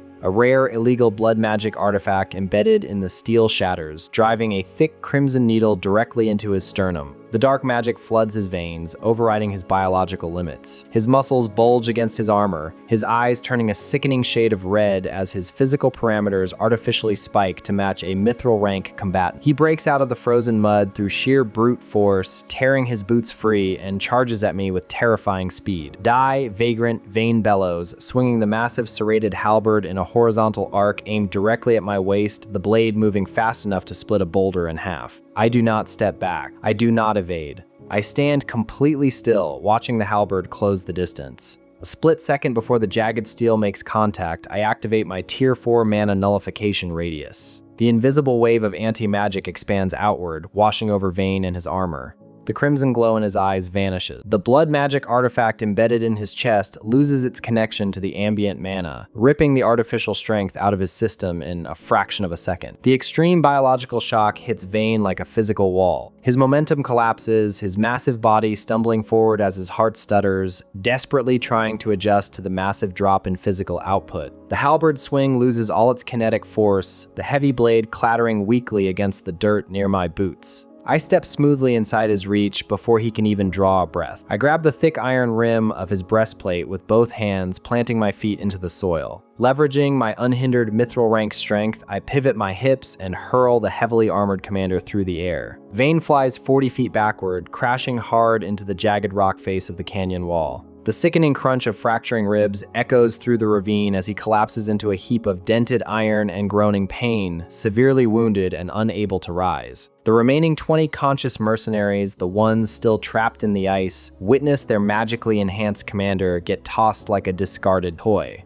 Their morale shatters completely. The localized freeze begins to thaw, and the moment their boots break loose from the mud, they abandon their weapons, abandon their contracts, and scramble up the steep canyon walls, fleeing blindly into the surrounding wilderness. I do not bother chasing them. I turn back to the wreckage. Lyra slowly stands up from behind the splintered oak wheel, her dress covered in dust, her hands shaking slightly. She does not waste time panicking. She pulls her leather-bound master ledger from her satchel and walks down the line of shattered wagons, tallying the catastrophic damage. Kinetic mines destroyed 80% of the transport carts, Julian, she says, her voice tight as she kicks a piece of twisted iron. The ore is scattered, the axles are dust. We cannot move this cargo. The initial revenue stream for the Shell Corporation is completely paralyzed. I nod, acknowledging the financial setback, and walk over to where Vane is groaning against the cliff face. I crouch down and start stripping his gear. I pry open a hidden reinforced leather pouch strapped to the inside of his dented breastplate. Inside, I find exactly what I am looking for.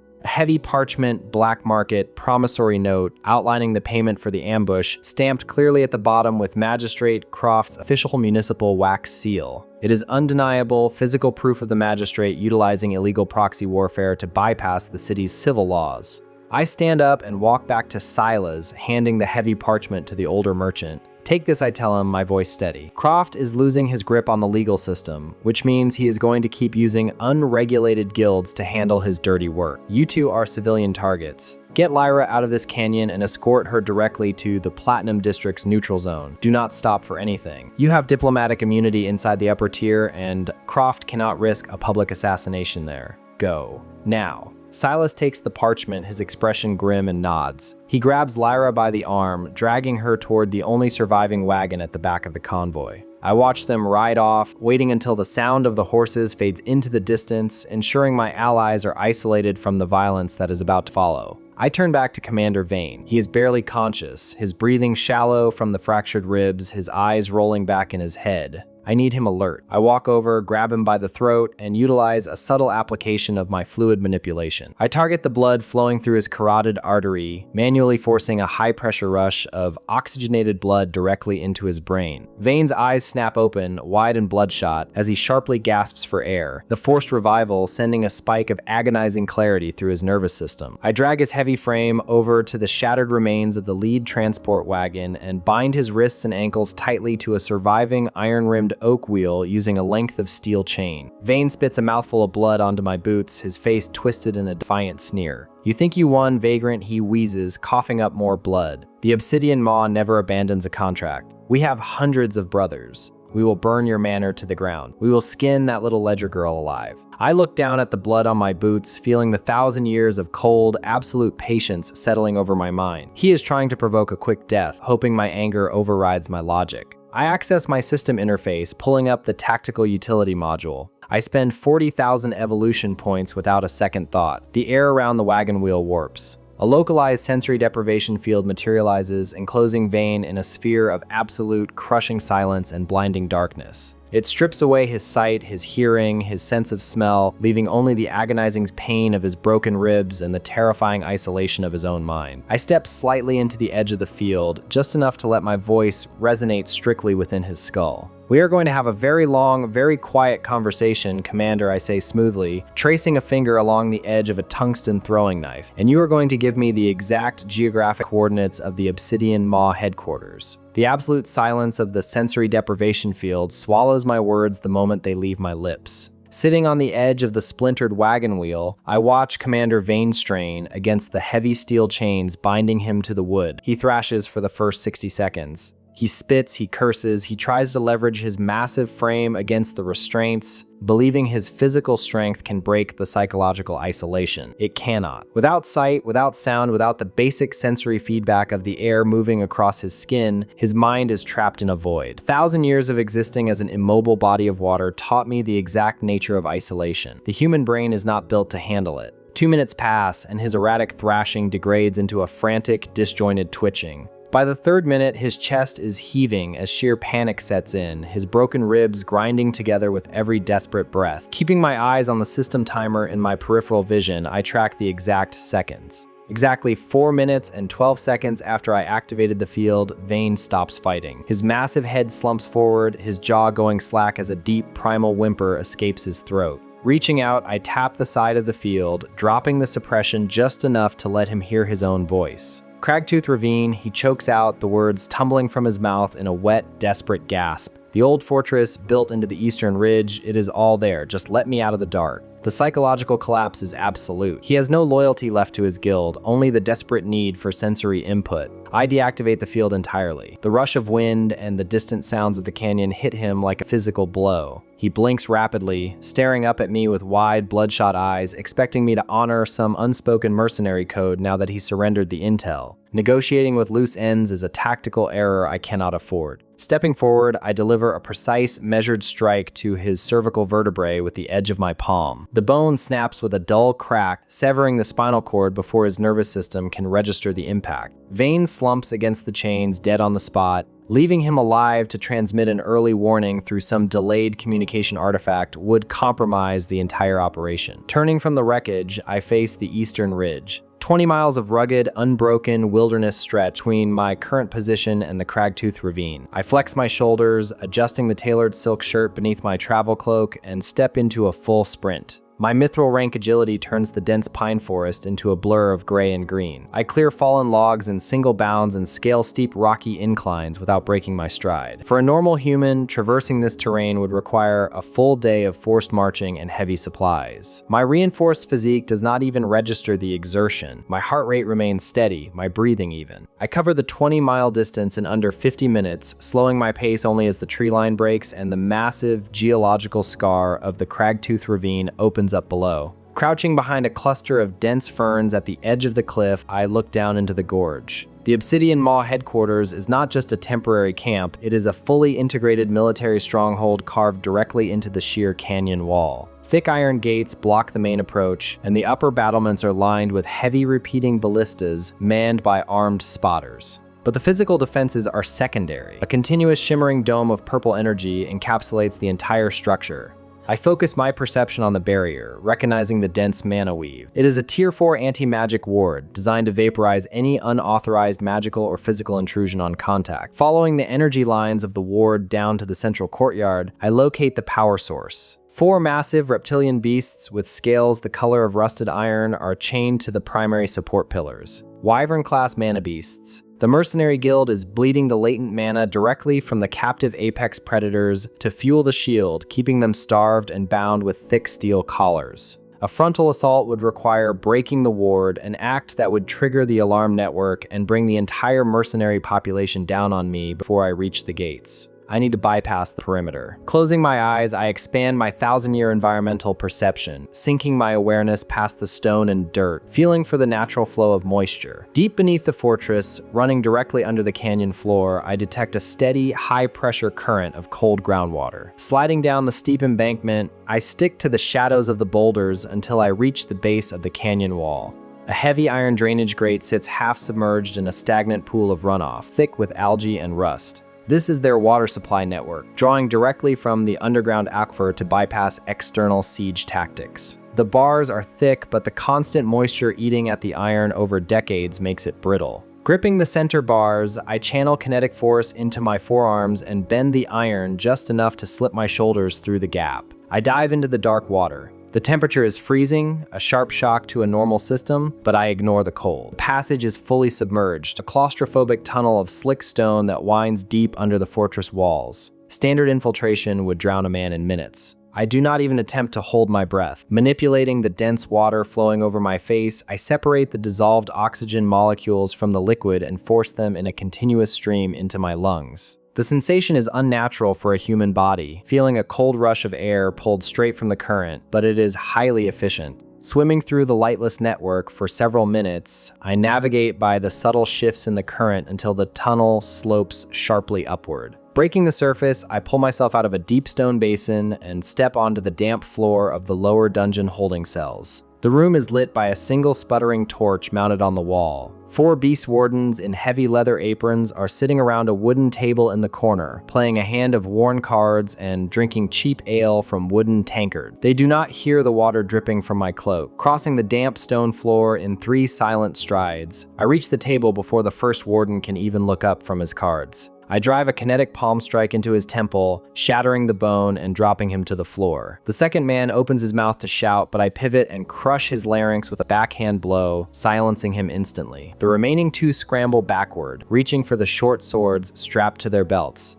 I do not give them the time to draw. Closing the distance, I catch one by the collar and drive his head into the reinforced stone wall, then sweep the legs of the final warden, dropping him hard onto the floorboards before snapping his neck with a quick twist. 4 bodies, 0 noise. Stepping past the overturned chairs, I look through the heavy iron bars leading out to the central courtyard. The 4 captive wyverns are chained to the pillars just outside, their massive heads resting on the dirt, eyes dull with exhaustion and prolonged abuse. They are the anchor for the entire fortress defense network. Walking up to the bars, I reach through the gaps and grip the thick steel chains connected to the primary locking mechanism. Channeling pure hydraulic pressure into my grip, I force the ambient moisture trapped inside the microscopic flaws of the steel to expand rapidly. The heavy iron links groan under the internal pressure and shatter like cheap glass. The sudden release of tension snaps the wyverns awake. They lift their massive heads, looking at the broken chains hanging from their collars, and then look toward the upper barracks where the scent of their captors originates. I do not need to guide them or issue command. Years of starvation and torture boil over in a fraction of a second. The largest wyvern lets out a deafening, earth-shaking roar and launches itself toward the upper tiers, its massive wings kicking up a storm of dust. The other 3 follow in a frenzy of rage, their thick claws tearing through the stone pillars as they take flight. The structural supports holding the courtyard together collapse, and the purple dome of the Tier 4 anti-magic ward flickers, whines, and shatters into a shower of harmless sparks. Chaos erupts across the stronghold. The wyverns crash into the wooden barracks, unleashing torrents of concentrated mana fire that ignite the armories and watchtowers in massive columns of flame. Warning bells scream through the canyon, cutting through the roars of the beasts. Mercenaries pour out of the lower levels in an absolute panic, grabbing whatever weapons they can carry, ignoring the dungeon entirely as they rush to defend the surface from the aerial assault. Exploiting the massive blind spot, I move deliberately through the empty stone corridors, tracing the residual flow of high-value enchantments toward the central command sector. Bypassing 2 abandoned security checkpoints, I arrive at a set of reinforced steel doors bearing the heavy brass crest of the Obsidian Maw, the primary treasury. I do not bother looking for a key or searching the dead wardens. Planting my boot directly into the locking mechanism, I apply a massive burst of kinetic force that rips the steel hinges out of the masonry. The doors crash inward, revealing a cavernous room stacked floor to ceiling with heavy iron crates and reinforced lockboxes. Stepping inside, I pry the lid off the nearest crate. It is packed to the brim with stamped gold bullion. Walking down the aisle, I rip open crate after crate, confirming the contents. Decades of unregulated extortion funds, blood money, and the accumulated wealth of Magistrate Croft's black market operations, all sitting unguarded in the dark. Running a quick calculation based on volume and density, the stockpile easily totals 1,500,000 gold coins. Leaving it here for the city guard to confiscate is a waste, and hauling it out physically is a logistical impossibility. Placing my hand flat against the nearest crate, I access the system interface in my mind, convert all physical currency to evolution points. The command registers instantly. A blinding flash of blue light sweeps through the treasury room. The heavy iron crates remain intact, but the massive stockpile of gold vanishes into thin air, leaving nothing but empty space. My system panel updates, the digital numbers rolling over rapidly until it confirms the acquisition of 1,500,000 evolution points. The sheer volume of raw energy humming in my reserves is staggering, opening up immediate tactical options I did not possess an hour ago. The fortress outside is tearing itself apart in fire and blood, but I hear the heavy, synchronized thud of armored boots approaching the command sector. The wyverns bought me the time I needed, but they have not eliminated the entire mercenary roster. Facing the surviving elite guard of a major guild in a confined space requires crowd control capabilities that exceed my current physical parameters. Opening the system marketplace, I filter the options for high-tier environmental manipulation. I find exactly what I need and authorize the transaction without a second of hesitation. 800,000 evolution points drain from my total balance.